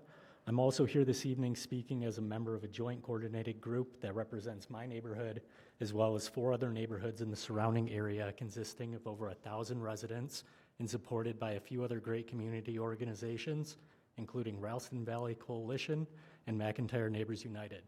I would like to comment and raise some questions about a proposed development that another commenter already brought up at the Welby Gardens greenhouse and growing site that my neighborhood abuts to on the east.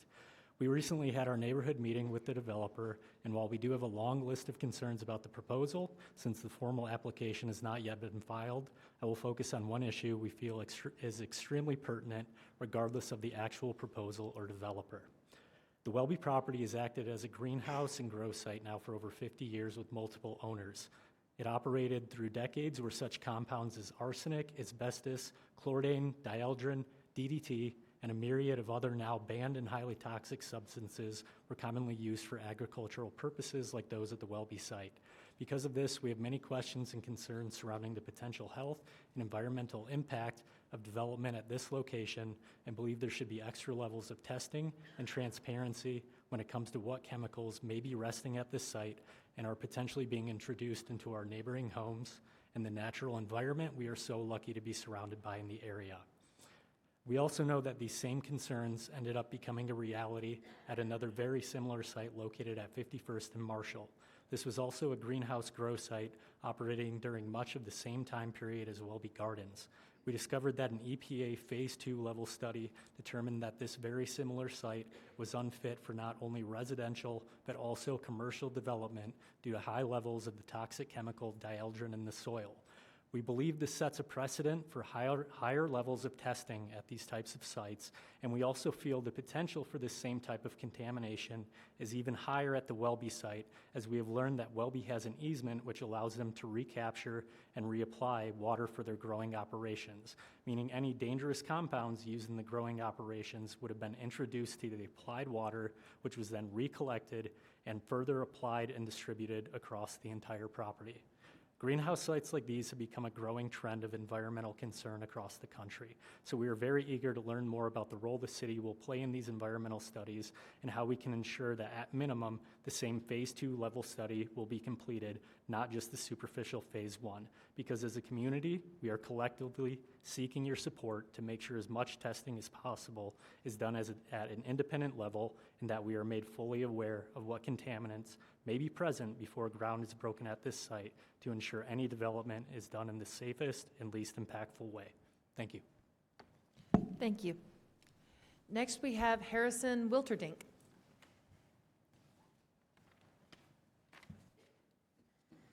Harrison Wilterdink, 8430 Clarabelle Drive. Good evening. I live in District 3, just down the street from Councilmember Marriott, and I'm speaking tonight as a lead of YIMBY Arvada. I'm also a member of your Housing Advisory Committee since 2022, and although that's not the hat I'm wearing as I speak to you tonight, I think that an anecdote from my experience there is instructive. When Council created this committee, it knew it wanted a diverse mix of voices present at the table. One of those voices was Roger, who is a native of Arvada. Roger stayed with the committee for about a year and a half before he had to move to Wheat Ridge for the simple reason that living in Arvada had become too expensive for him. If that's not a microcosm for Arvada's housing situation, I don't know what is. In short, we're losing good people who have lived here, who are passionate about their communities, and who want to keep living here, but cannot continue doing so because home prices and rents are becoming increasingly unattainable. The city's most recent housing needs assessment in 2024 noted that Arvada's median home sales price is out of reach for workers earning a median wage in every industry, even with 1.5 earners per household. And fewer than half of these industries provide a median wage that could support the median rent in Arvada. In simpler language, the budgets of our typical families and typical workers are getting squeezed tighter and tighter by housing costs, and as a result, they must either leave completely or stay in their current housing for longer than they would like, which tends to trickle down higher prices to others who have to live below median income levels. It's a big and a tricky problem to solve. There's no silver bullet, there's only silver buckshot. A suite of small solutions that make it incrementally easier to build new housing and maintain existing housing that people can afford to live in the neighborhoods where they want to live. 2 recently passed state bills, HB 24-1304 and 1152, do just that for multifamily housing and backyard cottages or ADUs. However, Council is choosing not to discuss those bills tonight publicly amidst a list of other changes being considered for the Land Development Code. Frankly, I think this is a mistake. It's a policy choice made when you think that the demand for affordably priced housing is coming from voices outside your city, but it's not. The demand is coming from voices inside the city, such as myself and other members of YIMBY Arvada here tonight, who love living here and who want to continually make this a beautiful and a vibrant place to live. I urge Council to reevaluate its choice to dismiss these state bills, to consider how they are, in fact, very well aligned to the city's broader housing strategies adopted last year, and are most certainly part of the silver buckshot of solutions that make sense to adopt right here in Arvada. Thank you for your time. Thank you, and thank you for your service on the HAC. Mr. Alex Prey.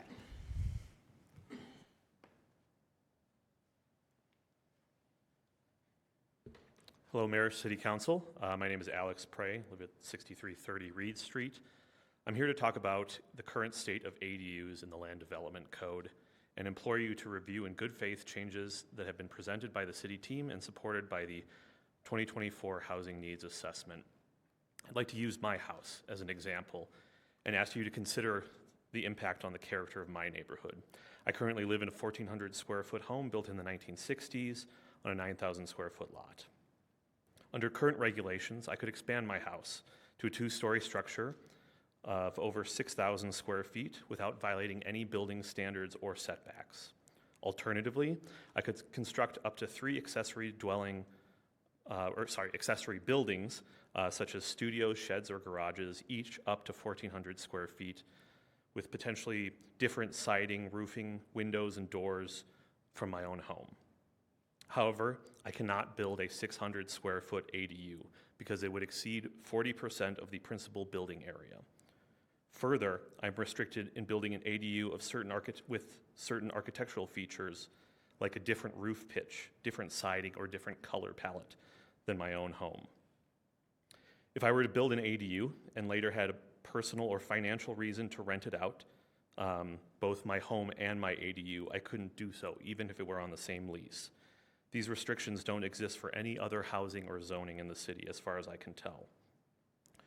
While I understand that removing ADU restrictions alone will not solve Arvada's housing issue, it represents a meaningful step towards providing more housing options. This is especially crucial for those who are priced out of renting even small single-family homes in Arvada. Finally, to come back to neighborhood character, consider some statistics. Cities like Portland, Oregon, and Los Angeles have had issues with housing affordability for far longer than Arvada and Denver. They have embraced ADUs. Portland since 1997, Los Angeles since 2016, and ADUs have been built on less than 2.5% of single-family lots. That's 1 in 40. I'd argue that this is the incremental growth that Arvadans could really embrace and wouldn't stress city infrastructure or utilities when compared to apartment buildings or neighborhoods out west. Thank you for your time and consideration. Thank you. Next, we have Pat Malone.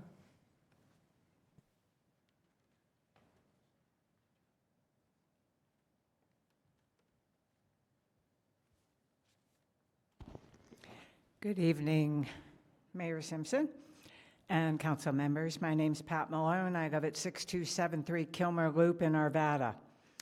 And I wish you could have seen my reaction when I read through the April-May issue of the Arvada report. Honestly, I was blown away by what I saw. But there it was. It looks like this, a half-page article titled, Immigration Enforcement Policies. This makes me so happy, not just because the policies clearly state that Arvada police officers will not locate, arrest, or detain individuals for civil violations of federal immigration laws. They will not automatically notify ICE when someone from another country is contacted or arrested. And they will not participate in the federal government's ICE program for immigration policies. I'm happy about this because the city is letting all Arvada residents know that Colorado law and Arvada Police Department policies protect them.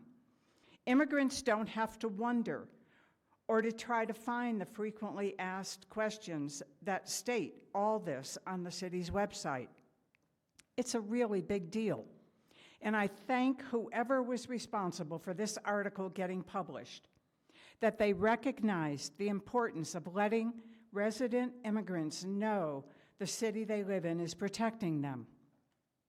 And our immigration protection team will continue to ask that an immigration resource tab be added to the city's website, a place where immigrants and those who support them can easily find information about the critically important Know Your Rights training and cards, the Colorado hotline number that they can call if they see signs of a potential raid, among other things.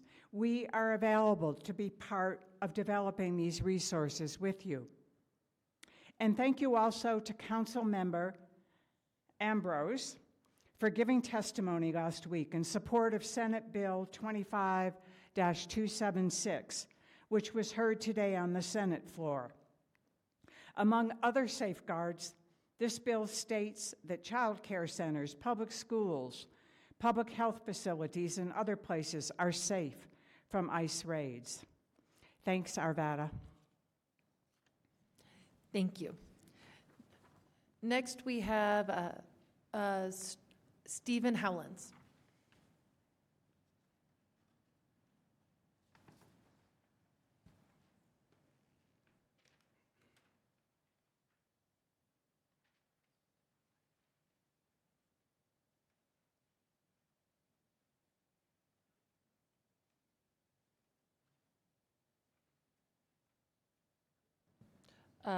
Mr. Howlands? Okay. Just making sure. Going once, going twice. Is there anyone else in chambers this evening who would like to give public comment at this time? Seeing none, I will close the public comment portion of this evening's agenda. We have a few more items to get through before we begin our public hearing. So since we are at the 8 o'clock mark, I'm going to go ahead and call a 10-minute recess so folks can stretch their legs before we launch into the second half. Thank you, folks.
Welcome back, everybody. Thank you for the quick leg stretch break.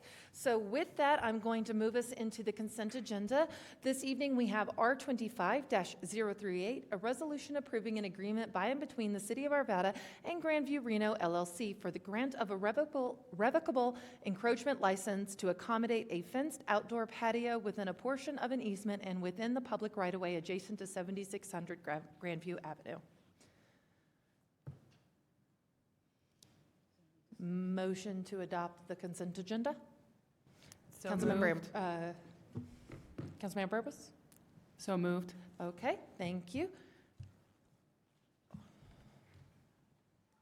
So with that, Councilmember Davis, did you want to ask a question? Okay. That passes 6-0 with Councilmember Pfeiffer being an excused absence. We have no resolutions or first readings this evening, so I will move us into the appointments of boards and commissions. We have quite a few this evening, so folks will go with us. First, I will move that the Arvada Urban Renewal Authority move to appoint Deborah Bustos to an unexpired term ending in April 30th, 2027, and reappointment of Paul Bunyard to a 5-year term ending April 30th, 2030. Council will cast their votes. That passes 6-0 with Councilmember Pfeiffer being an excused absence. Next, Councilmember Ambrose. I move to appoint Isaac Camarena and Bruce Backer to a 4-year term ending April 30th, 2029, and I move to reappoint Craig Kohler to a 4-year term ending April 30th, 2029. Okay. That passes 6-0 with Councilmember Pfeiffer being an excused absence. Councilmember Davis.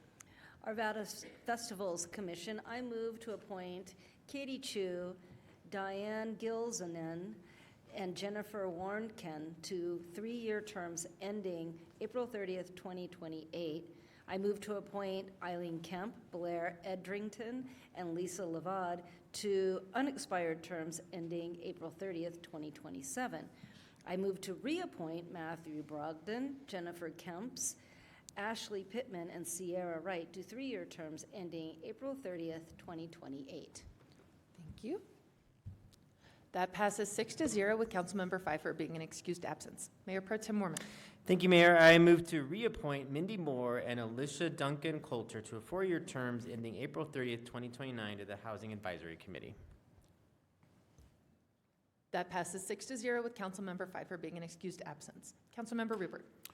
Thank you. I move to reappointment, wrong line, Catherine Gaskins and Whistler, forgive the pronunciation, Jockeson to 3-year terms ending April 30th, 2028 to the Human Services Advisory Committee.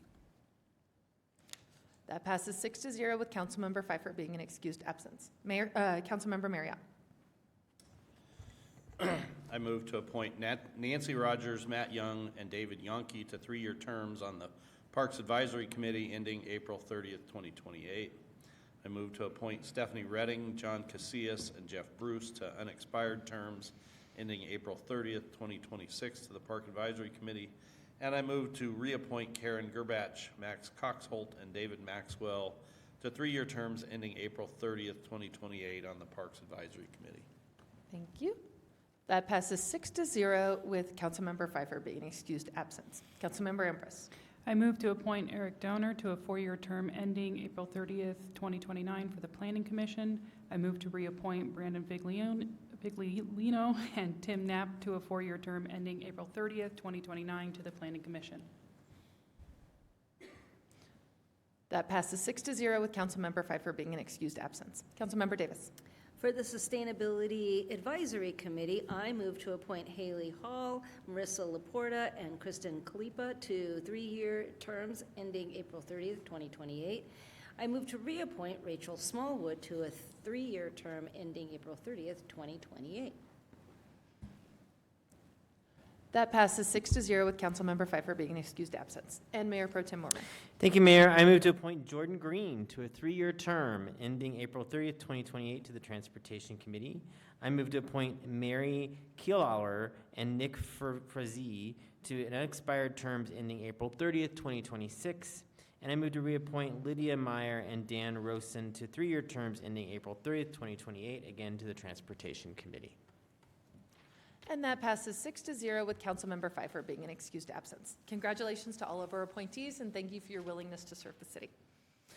Next, I will open our public hearings for this evening's agenda, beginning with CB 25-006, an ordinance authorizing an additional appropriation for fiscal year 2025, ordinance number 4892. And Mr. Archer, you have this item as well. I do. Thank you, Mayor. Nick's favorite fast food is anything related to ice cream. So, this is a continuation from the presentation we just had, and we each year bring you what we like to call our first budget ordinance. Sometimes we refer to it as a carryover ordinance, and so a lot of numbers on this, and I do apologize. We'll try to move through it quickly. First items that we're asking you to take a look at tonight and approve are related to projects, programs, et cetera, that were not completed in 2024, and we'd like to complete them in 2025. Councilmember Ambrose pointed these out very well and did a very nice summary on the previous presentation. 2025 one-time items. These are items that were part of budget processes, historical budget processes. Up there we listed 2023. I should have put 2024 as well. I apologize for that. Items that we did not have funding but were prioritized, that if we did have funding moving forward, we would look to put those dollars towards, and we'll review those tonight. And then we do have some items that we're cleaning up that between what was presented to you in September and what is happening today that we would like you to approve. Let's jump right in. This is the table. Lots of items, lots of numbers. Again, pointing to the three things we talked about: carryovers, one-time, and new requests. You're going to hear a theme. The majority of these are related to capital. 2024 carryover, broken out so that you can see it a little bit better. You will notice we have the general fund, ARPA funds, parks, police, water, wastewater, storm, insurance, computers, and vehicles. We'll dive into these a little bit deeper. However, if you have questions on what makes up these grand totals, they're in your packet. We can speak to them on an individual basis. Otherwise, we'll do these in summary. Let's take a look at the general fund and what makes up that detail. You will notice some items that we're cleaning up and finishing. ERP, which is our Workday project. We just asked to carry over some dollars related to that. You'll notice the workstation replacement up here a few times, once here in the general fund, also in our computer funds. The IT team is working on replacing all of our computers, and that project takes some time, and so we're looking to carry forward that budget into 25. We have some smaller studies that are still remaining. To the right, you'll see that streetlights, accessibility, and housing. We're just finishing those up, so these are dollars related to those. Police recruitment is on here. As you all know and have heard from Chief Brady and other team members, it takes a long time to recruit police officers. It costs a lot of money, and so we're asking to carry over some of the dollars related to that. And then operations, we spoke to this a little while ago, about $1.4 million. All other funds, if you roll this down, you'll see 96 million of the 101 million are related to capital projects. We spoke about this a couple of presentations ago. In our enterprise funds, we have to budget all of the dollars for the capital in the year that the project starts, and then we carry it forward. And so it becomes kind of frustrating, I'm certain, to City Council to see items like Gross Reservoir up here again, water line replacement up here again. Really, these aren't new requests. This is just finishing those projects. It's budget, GASB and GAP budget requirements that we do this. You'll also notice we spoke a little bit about workstation replacement. That $2.5 million is related to that. And then on the equipment and vehicles line, these are items that we ordered in 24 and didn't receive them, and so we have to carry the budget forward to pay for them. That is our carryover request. Anything that you would like to know more about? You will see ARPA up there. That's the last little bit that we're spending on the ARPA funds, and then we'll be done.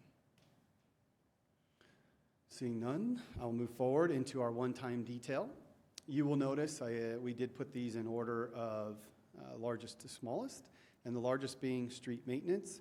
You remember a few years ago, City Council asked that we take 50% of any one-time revenues that were above the budget and put it towards street maintenance. So this is a one-time add of $2.4 million.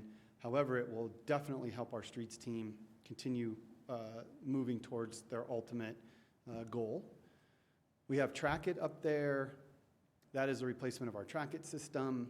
That's about 1.4 million. We have the comp plan update, which we're a little bit behind. That's supposed to happen about every 10 years. We're in year 11, so we're looking to fund that.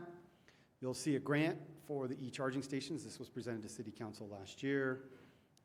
Again, some additional dollars related to police officer recruitment, AIDA board funding, workday support, and then down the page you can read the rest of them. Mr. Archer, may I ask you a question? Please do. So not to be nitpicky about it, but was our policy to apply half of any one-time funds to streets maintenance? Half of any revenues above budget to one-time funds. So tell me that again. So revenues Yep. above our budget, Yep. half of that To streets maintenance. Yeah. Okay. So if you look at our revenues that Yeah, we sure. just talked about. No, it was- I understand. I guess my impression was it was when we have one-time funds, which are kind of revenues in excess. And expenditures, in excess of budget and expenditure, you know, if we have one-time funds, that half of that would go to the streets maintenance. I guess we're going to have close. to. It's close, it's nitpicky, but. Well, not necessarily nitpicky, Councilmember Marriott. I mean, ultimately, if we were talking half of our overall one-time funds, that number would be larger. Right. So again, this is in the council budget and fiscal policy, so that conversation can continue with council, and we'll follow your direction on that. Right, okay, sounds good. Councilmember Rupert. I have a question on the police recruitment. Because in the last slide, we had 150 and another 2.5 here, and so we're looking at 400 just for the recruitment efforts. Correct.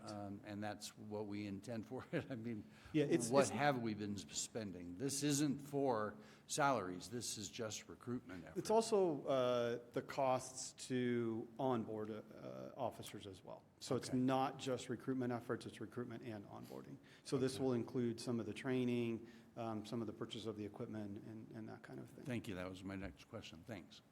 Sorry, I probably didn't do a very good job No. describing that, so thank you. Councilmember Rupert. So total 5.9 million we're requesting to add as far as one-time funds. And then new requests, you will see some repetitive natures here. I used to joke with Councilmember Dyer. He thought it was quite funny that we would budget things multiple times. But we do in government accounting. We are required to budget expenditures and transfers, and then we got to budget them again when we spend them. And so you'll see in the street maintenance fund, that actually says 2.8 million because we're asking 400,000 of interest revenue that we earned there to spend that on top of the 2.4 million. And you'll see, like in the water fund and the wastewater fund, the capital projects fund, additional budgets that are happening there related either to one-time funds that are coming in, bond revenues that are coming in, interest revenues, et cetera. And so ultimately 53 million. However, if you boil that down, almost 45 million of that is either capital funds or grants that we have received. And that is basically what you see right here on this page. So if there's no further requests on that, we'll talk quickly about where we got these one-time funds. I don't need to go into too much detail because Councilmember Ambrose already did that for us earlier. But thank you very much. You will notice right here that sales tax was about 1.3 million, including audit, and there was actually a lot of audit revenue last year, about 800,000. We usually don't average that much. We're usually more about 200,000, so a big audit year. Property tax, we had talked about earlier, and building revenues gets us to about that 4.7 million. Councilmember Marriott, that's where we get about the 2.4 million number. We come down to expenditures, about 7 million in savings, which we had discussed earlier. We're asking you to carry over about 2.4 million tonight, leaving us a grand total about 4.7 million in expenditure savings. Overall savings about 9.5 million. You'll see the various usages.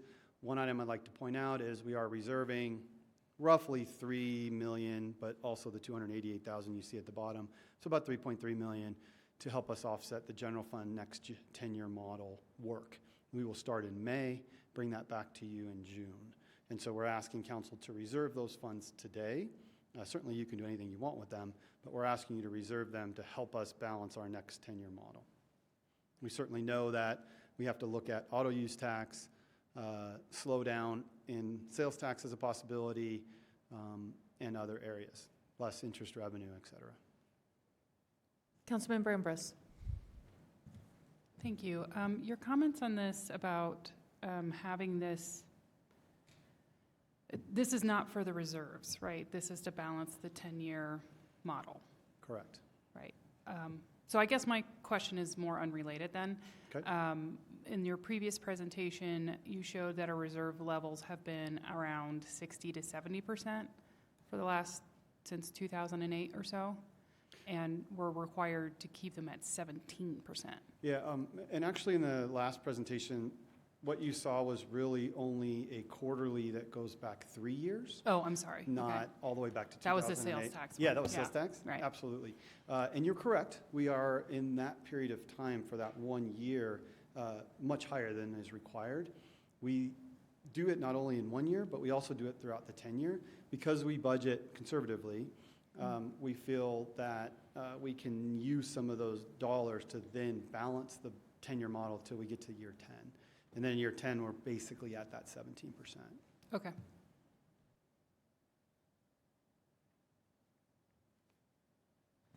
Councilmember Davis. Yes, is there any more discussion? Councilmember Marriott has his light on as well. I do have just another, and again, this maybe is a little bit nitpicky, but I see in the one-time funds, there's an item there for $50,000 for a ballot measure if we were to choose to do a ballot measure.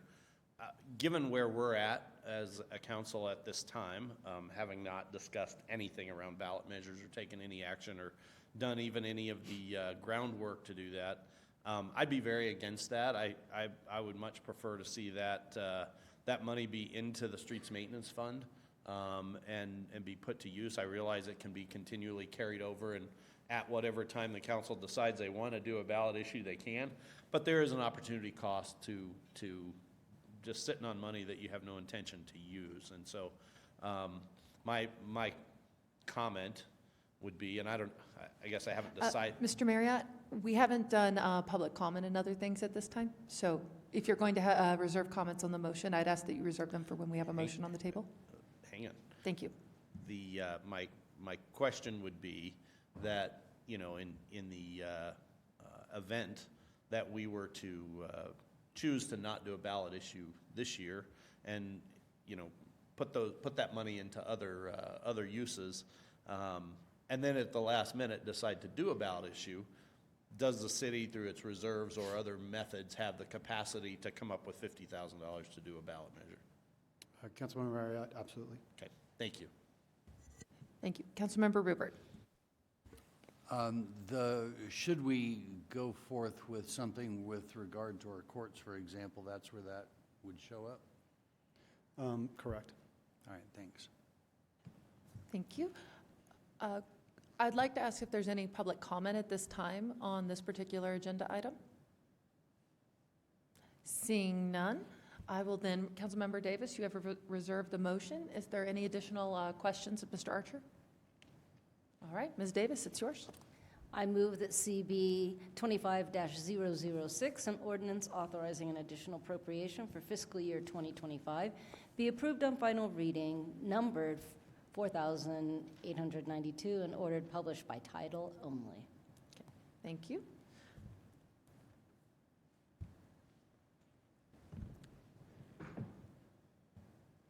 Mr. Marriott, you may speak. Thank you. So I'm going to vote no, and I'm going to vote no if this motion is like this because of the issue that I just spoke of. I would much prefer to see that money be used. It's a small enough amount of money, it wouldn't be inhibit any kind of ballot issue if the council were to decide to do that, and I'd much rather see that be in the pot. Now, I would like to offer a amendment to your motion to move that $50,000 one-time funding from ballot issue to streets maintenance, and see if the motion maker would care to take that as a friendly amendment. I would, actually. I think that's a great idea. Thank you. With that amendment, I will be voting yes. All right. Well, so we have a new, Yes. A Ms. new Morris, is motion? everything okay?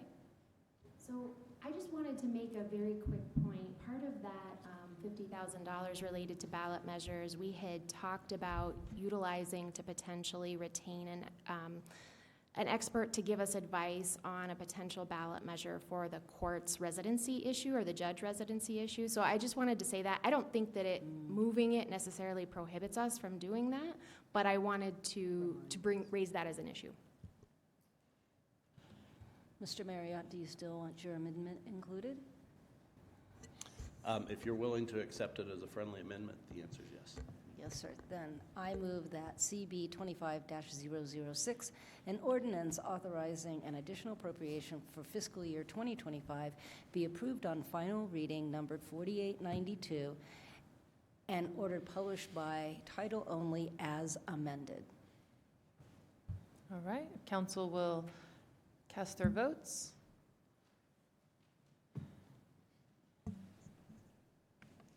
All right. No comments, so let's see what happens. That passes 6-0. Okay. And with that, that stands approved with the amendment. However, I will say to the team, I do believe it is very much worth looking at any ballot initiatives we may have potentially for this fall. So even though we may not have this $50,000, Mr. Archer, you are brilliant. I will just say that.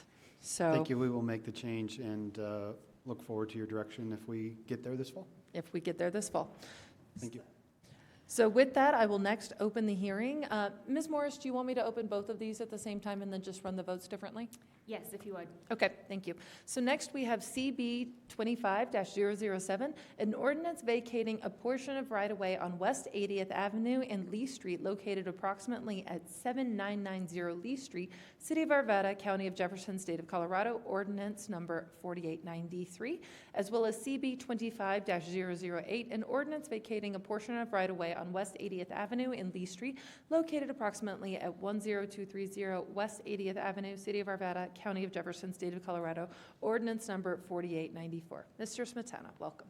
Hello. Oh, I'm going to ask Mr. Smetana to open the issue. Yes, thank you, Mayor. As you mentioned, this is a request to vacate portions of the Lee Street right-of-way on both the east and west sides of that street, just south of 80th Avenue. The request has been made by both property owners for that to take place. This is a kind of a really wide angled curve that's at that intersection that's not typically found throughout the city. So we do not have any issues with it, with the request to vacate the right-of-way. There are easements that are going to be put in place as part of this project to maintain a storm sewer system that becomes part of the lot on the west side of the street, as well as easements related to drainage improvements on the west side of the street as well. With that, staff does recommend approval of the variances, the vacations. The city did publish a notice of this request in the paper of circulation. The applicant did send written notices to property owners within 1,000 feet of the site, and a sign was posted on the property, and we do have the sign posting log and mailing affidavit, and they are in order. We do have the applicant here for any questions and a short presentation, I believe, and Jeremiah Bebo is also here if you have any questions for staff. Perfect. If you plan to speak on this item, I'm going to ask you to raise your right hand. Do you swear to tell the truth, the whole truth, and nothing but the truth? I do. All right. Welcome. Please, as you're ready. My name is Julie Sharpless. This is my husband, Richard. We're here for the vacation right away. Our home is at 7990 Leaf Street. Our neighbor is the Bunch family, and they own the empty lot that is on the left. We are here in hopes to receive the vacation. Perfect. And Mr. Sharpless, I have this here. You just wanted your name read into the public record, correct? Yeah, I didn't. This is my first time here, and I didn't know what I was doing. It's okay. I don't either half the time, so we're great. Is there anyone in chambers who would like to speak on this item this evening? Seeing none, I will close public comment and open it to council questions of the Bunches and the Sharplesses.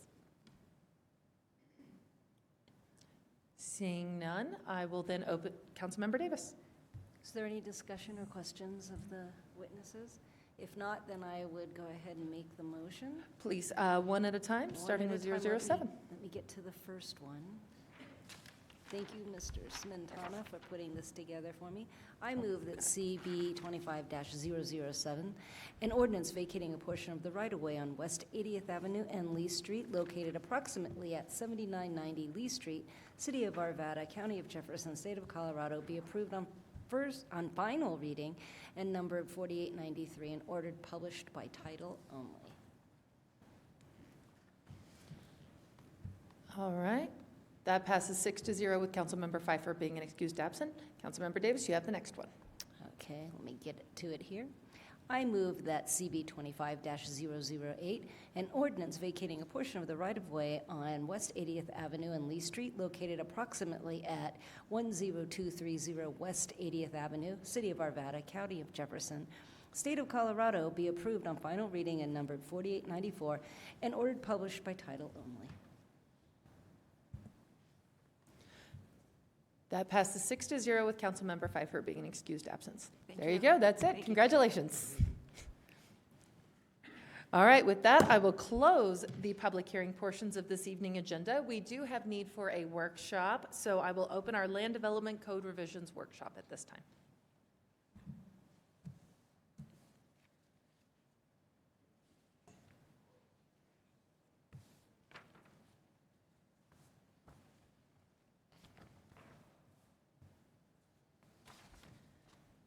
Good evening, Mayor, council members. First things first, fast food, Five Guys. There we go. My name is Rosalind Thompson, Principal Planner, and tonight I will be giving a presentation regarding updates to the Land Development Code, or LDC. The amendments to the LDC in this presentation can be divided into three topic areas. Two of them are going to be familiar, one is going to be new. The first are those that are miscellaneous updates to the LDC, those that are related to Proposition 122, access to natural psychedelic substances in SB 23-290, read together as the natural medicine regulations, and those that are related to HB 24-1007, residential occupancy limits. The purpose of the amendments is to clarify, update, and correct items in the LDC and to align the LDC with state legislation. This presentation will begin with an overview of the categories of miscellaneous amendments to the LDC with examples of the proposed amendments. Then the presentation will then turn to the proposed natural medicine regulations, and then finally end with a brief discussion of the amendments related to residential occupancy. So to begin this presentation is an overview of the miscellaneous amendments to the LDC and examples.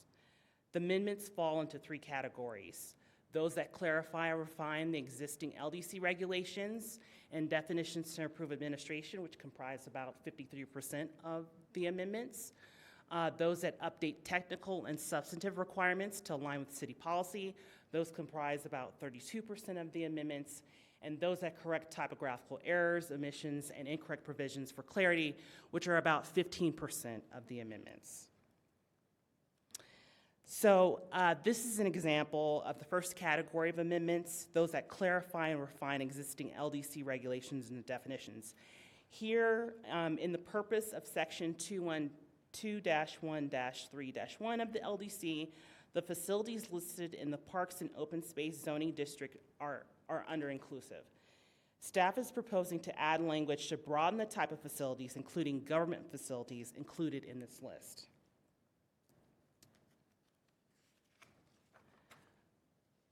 This is an example of the next category of amendments, updating technical and substantive requirements. For example, in Table 2-1-4-2A mixed-use suburban lot and building standards, the maximum outdoor display area percentage is not called out. For consistency with other tables and sections of the LDC, 0% will replace the dash in the table. So this slide is an example of the final category of amendments, those that correct typographical errors, omissions, and incorrect provisions. In Section 5-1-2-3C2C of the LDC, the two different types of metal panels are not distinguished. This is an example of an omission, the omission of the word or. Or will be added to convey that metal panels with corrugated appearance are separate from metal panels with exposed fasteners. This is the new topic area, natural medicine regulations. In 2022, Colorado voters approved Proposition 122, access to natural psychedelic substances, establishing a statewide regulatory framework for natural medicine. In 2023, the Colorado legislature enacted SB 23-290, Natural Medicine Regulation and Legislation, to amend the statewide regulatory framework. Natural medicine includes psilocybin and psilocin, which is typically found in mushrooms. So under the law, local jurisdictions can regulate time, place, and manner operations of natural medicine businesses, but cannot prohibit the establishment or operation of natural medicine businesses in the city, prohibit the transportation of natural medicine on public roads by licensed persons, or adopt regulations that are unreasonable or conflict with state law.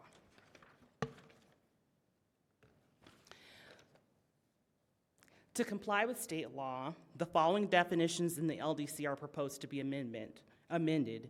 First is light industry, and that would include a natural medicine cultivation facility, a natural medicine products manufacturer, and natural medicine testing facilities because they are akin to industrial uses. And also medical office to include natural medicine healing centers as those are akin to medical offices. Finally, the last topic is HB 24-1007, residential occupancy limits. According to HB 24-1007, local governments are prohibited from limiting the number of people who may live together in a single dwelling based on familial relationship. However, local governments retain the authority to implement residential occupancy limits based only on health and safety standards and affordable housing program guidelines.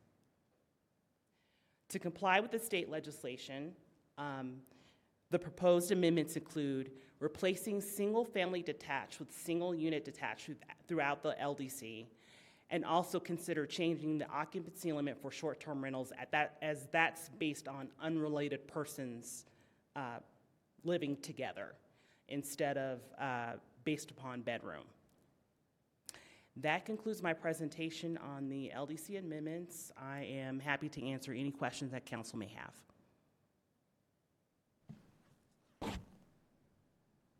Councilmember Marriott. Ask you a couple of questions about the natural medicines thing. So I totally get the light industrial for the cultivation, processing. I don't know how all that stuff works, but I totally get that. But the part that I wonder about is, what does the state law say about natural medicines? Is it something that someone goes somewhere and then partakes of these natural medicines and then they hang out there till they're okay to drive or whatever, and then is that how it's done, or is it a retail scenario where people go and they buy things and they take them home with them? It's the former. Okay. So the natural medicine is administered by a facilitator who's licensed by the state of Colorado. Okay. And they're responsible for administering the natural medicine to a client. And during that administration session, they watch the client, but in terms of retail, no, that's not something allowed under the statute. Got it, okay. So I wonder, have we thought about, and this is probably more of a policy discussion rather than a land development code, expression, but, what you proposed there would allow it anywhere a medical office is allowed. Do we know, is the use of those substances and the way that transaction occurs, is that the same as going to the doctor for a checkup, or the dentist, or a physical therapist, or a chiropractor, or massage or something, or is it is it significantly different where you go and you stay half the day, or I mean, I don't know anything enough about it to try to make decisions on where these things should be. I mean, on one hand, I can certainly see that this is, you know, kind of a medical thing, but on the other hand, it seems very different from a typical medical kind of procedure or process. I concur that it is novel, and like a medical professional, there's a state licensure scheme that a facilitator has to go through. The only thing is, if we decide not to regulate it like a medical office, we may run the risk of not having a reasonable regulation under the statute. That's the problem that we may run into if we decide to do something a little bit more stringent. Is there kind of a subset of medical office, or can it be medical office but not to be more than 2 within 400 feet of each other or something like that? I mean, to me, it seems like this is enough different that I have a hard time with it just falling under the exact same thing. You know, I picture a medical office building where there's a bunch of, you know, kids going to get their braces put on, and, you know, all different types of medical things taken care of at one time. And on one hand, I can see how this could be similar, but on another hand, I see how it can be completely different. Do we have an option to do something more restricted than just medical office, like medical office, but no more than 1 per building, or something like that, that sets up a better chance for success? We can impose time, place, and manner restrictions. So in terms of that, maybe a distance requirement. There already is a distance requirement in the statute itself with respect to sensitive uses like preschools, schools, et cetera. But again, if we do decide to treat these uses different from medical office, then we may run the risk of being considered unreasonable. That's the issue with this. Right. Okay. Do we have a subset of medical office? I don't think that's more restrictive. I don't think that we do have that in the code. Right. Okay. I guess I don't disagree with any of this stuff in here, other than on this point.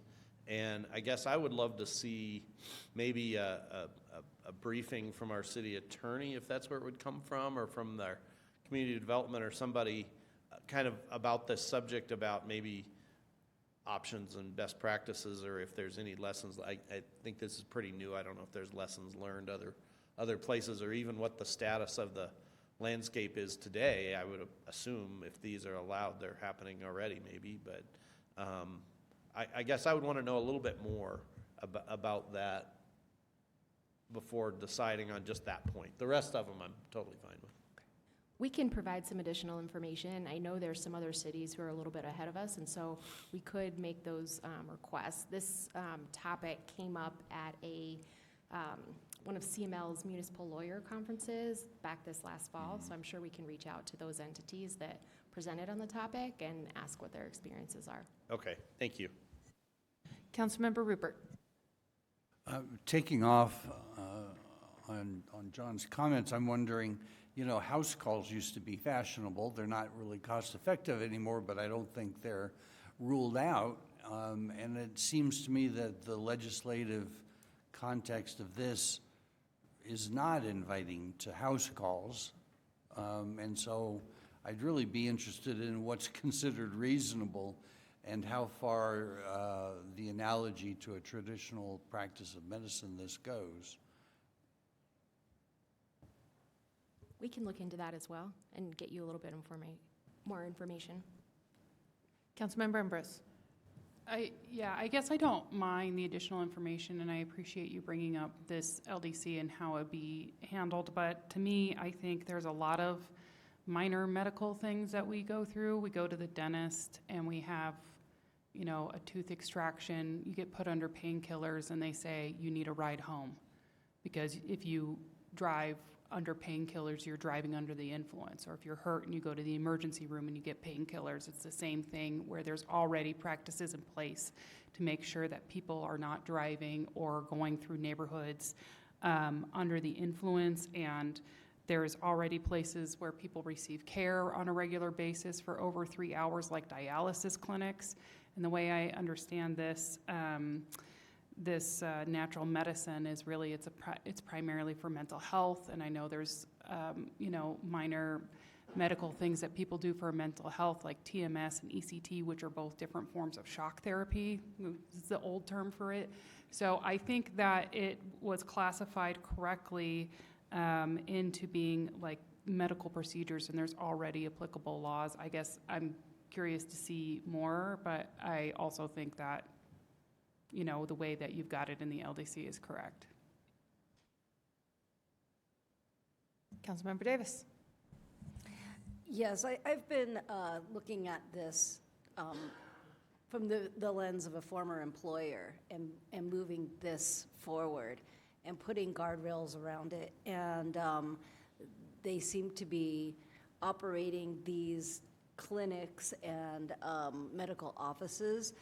They've been very successful, especially with veterans with PTSD. Psilocybin is very effective with those folks, and they've not had any kind of negative outcome. But just like Councilmember Ambrose said, it's just like any other medical procedure with a mental health component attached, and it is appropriate for it to be in a medical center or building. I can see that where we have concentrated medical offices, chiropractors, dentists and orthodontists are co-located together, that this could be an operation that would actually be conducive to mental health patients in the region, and it is a proven medical technique. Councilmember Marriott. Thank you, and thank you too for your comments. I guess my feeling on it would be this. I have no doubt that there are instances where this is a medical procedure, medical treatment, and conducted as such. But just like when medical marijuana came on the scene, that was sold as a medical treatment for certain maladies. Seemed like a lot of different maladies, but the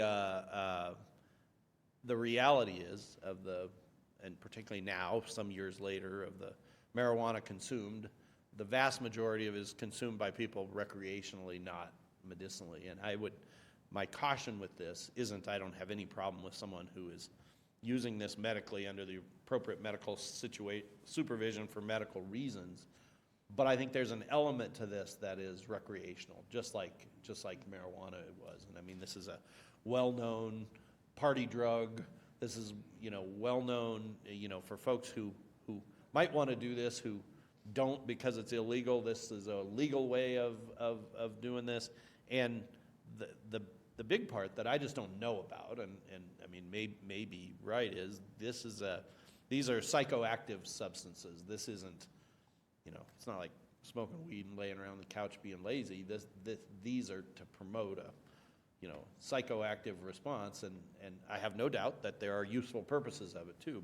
And at this point, I just don't know enough about the landscape about, is half of it medically reasonable and half of it recreational? Is it 10% medically reasonable and 90% recreational? And those answers may not be out there yet because it just hasn't been long enough. And that's my inclination to proceed cautiously, at first, just to, try to stay ahead of it and be a little bit more informed when we make whatever decision we make. I totally get the medical side of it, and I don't have any problem with that, but these are recreational substances too. Councilmember Davis. And I don't disagree with you. I mean, people have been partying on mushrooms since the mountains were dirt. But I think in this situation, it's trained professionals that are administering these health beneficial mushrooms. And I think it is a technology that has been used by the ancients and is proven to improve mental health for those folks who have had any kind of a trauma in their lives, and it really calms down their brain. Now, will it move to any kind of a legalized recreational situation? Mayhaps, but in the short term and near term, having them as a medical alternative for mental and emotional health, I think is, it's out there, and it's been out there for decades. The government has studied it, shut that down, but I think there are benefits, and we should be open to these things and not immediately poo-poo them and say they can't be within 500 feet of a school, or all the location, the restriction that we were talking about, because you could do the same thing when you're going to an orthopedist. They have painkillers, they have all kinds of stuff. So I agree with what you have here, and I think that we should follow what the state is saying until we find out it doesn't work. But I can't see people rushing to Arvada to open up their mushroom store. Councilmember Ambrose. Yeah, and I don't disagree about being cautious as well, but I just want to, provide public information about party drugs. So the top drug problem in Colorado is opioid use, which usually comes from going to, a doctor like the dentist, getting painkillers or back pain or something like that.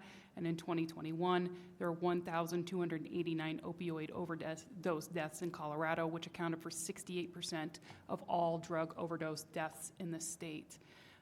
When you look at alcohol in 2022, 1,500 people across Colorado died from excessive drinking, which is 50% above pre-pandemic levels.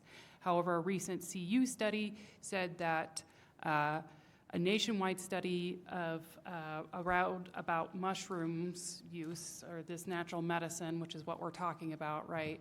3.1% of Coloradans reported using this since 22.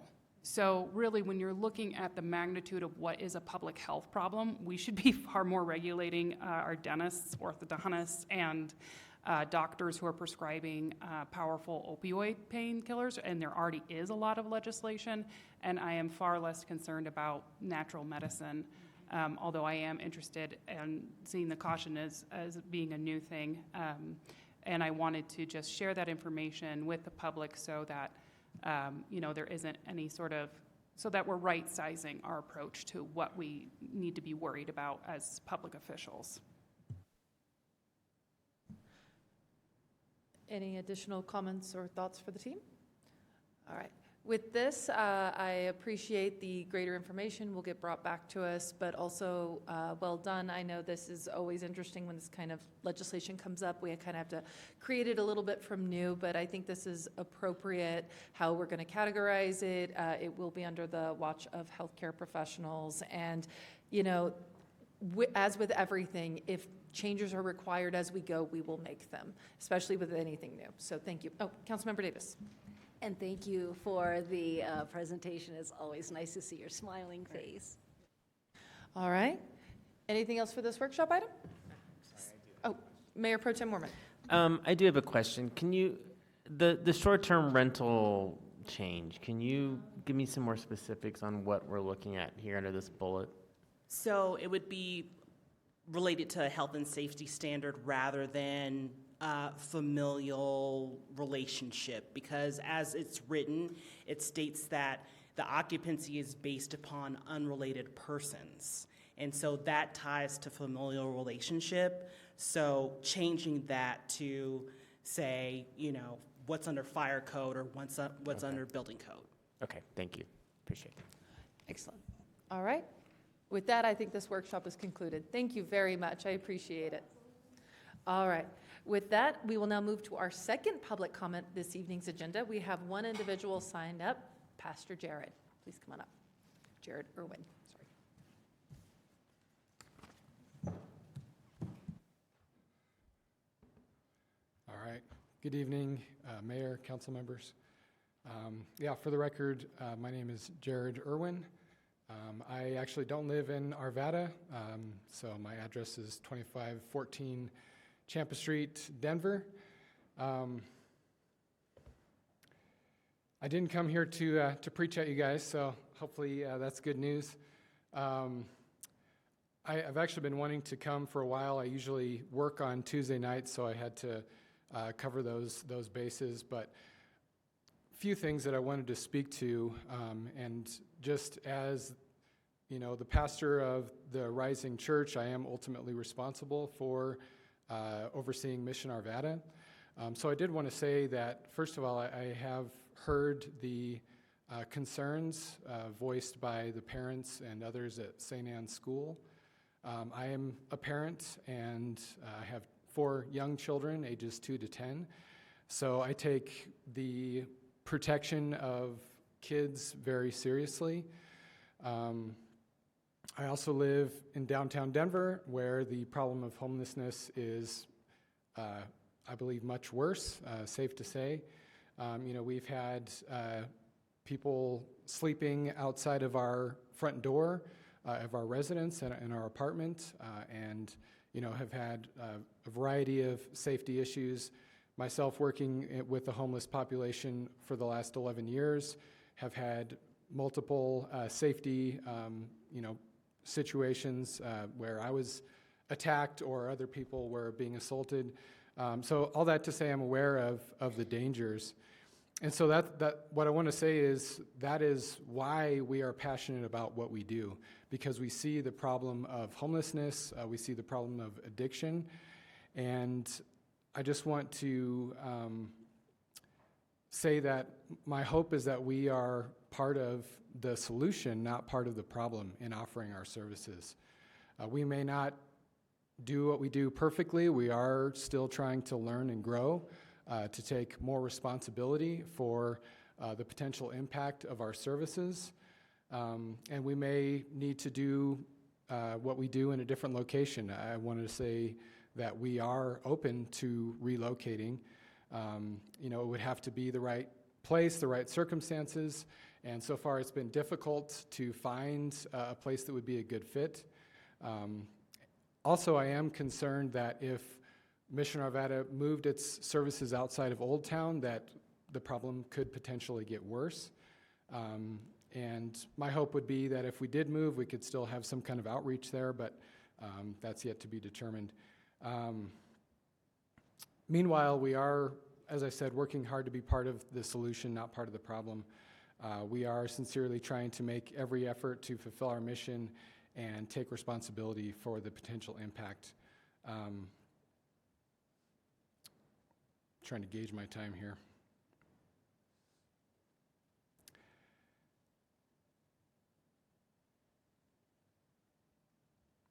I also wanted to emphasize that I'm not here to request funding. Like I said, I'm not a resident of Arvada, so I wouldn't presume to speak on that, and just trust that you would make the right decision for the city government. Although I don't object to government funding, personally, it is my conviction that it is not primarily the government's responsibility to care for the poor. I believe that it is the responsibility of the Christian church. And so part of what I wanted to say too is, on behalf of the Christian churches in the city of Arvada, I apologize that the issues of homelessness have not been more sufficiently addressed in the city of Arvada and in Old Town. I wanted to say also that I've seen the difficulty that you've had in trying to address the problem of homelessness. The people that are unhoused and what they go through, as well as the people that are negatively affected by the problems of homelessness. And I see the criticism and the blame that is hurled at you, and I wanted to say I'm sorry for that as well. I also want to say that I believe God has something special for the city of Arvada prepared, and we all have the opportunity to cooperate with him in that. I also would just like to close with a prayer on your behalf. Father, I thank you for each one of these men and women and the service they perform to the city. I pray that you bless them for their effort, for their time and energy. I ask that you give them wisdom and guidance with the many difficult decisions that they need to make. I pray that they would be united and effective in their efforts. I also ask that they would experience your love, your joy, and your peace right now. In Jesus' name. Thank you. Thank you. Is there anyone else in chambers who would like to give public comment at this time? Mr. Green.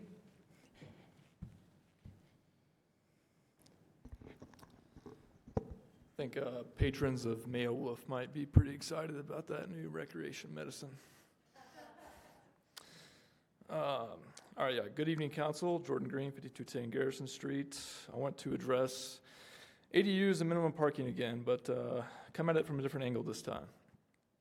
City design, as it includes land use, development, housing, and transportation, along with community complaints of traffic, too much development, lack of infrastructure maintenance, homeless, school and business closures, et cetera, I think starts with our philosophical views or general understanding of population growth. So let's define some terms and what I believe to be the 4 primary sources of increasing population. 1, family creation, the ability for people to intentionally procreate, reproduce, start a family. 2, pro-life, the belief that a life starts at conception and the unborn human has the right to life, the accidental version of family creation, anti-abortion. 3, migration, the ability and freedom to move or relocate. This could be from one state to another or a few miles from one city to another. 4, immigration, the ability to migrate internationally. If you are pro-family creation, pro-life, appreciate the freedom of internal migration and legal immigration, then you are accepting the potential increase in population, pending any combination of those factors being greater than the death rate. And I want to be crystal clear. I'm explaining the sources of population growth. I'm not telling you what I believe or agree with, nor what you should believe or agree with. Now, after understanding population growth, we have the economic factor of supply and demand. The demand is the population. By accepting the potential increase in population, you are also accepting the potential increase in demand. Now, there's a cause and effect ladder.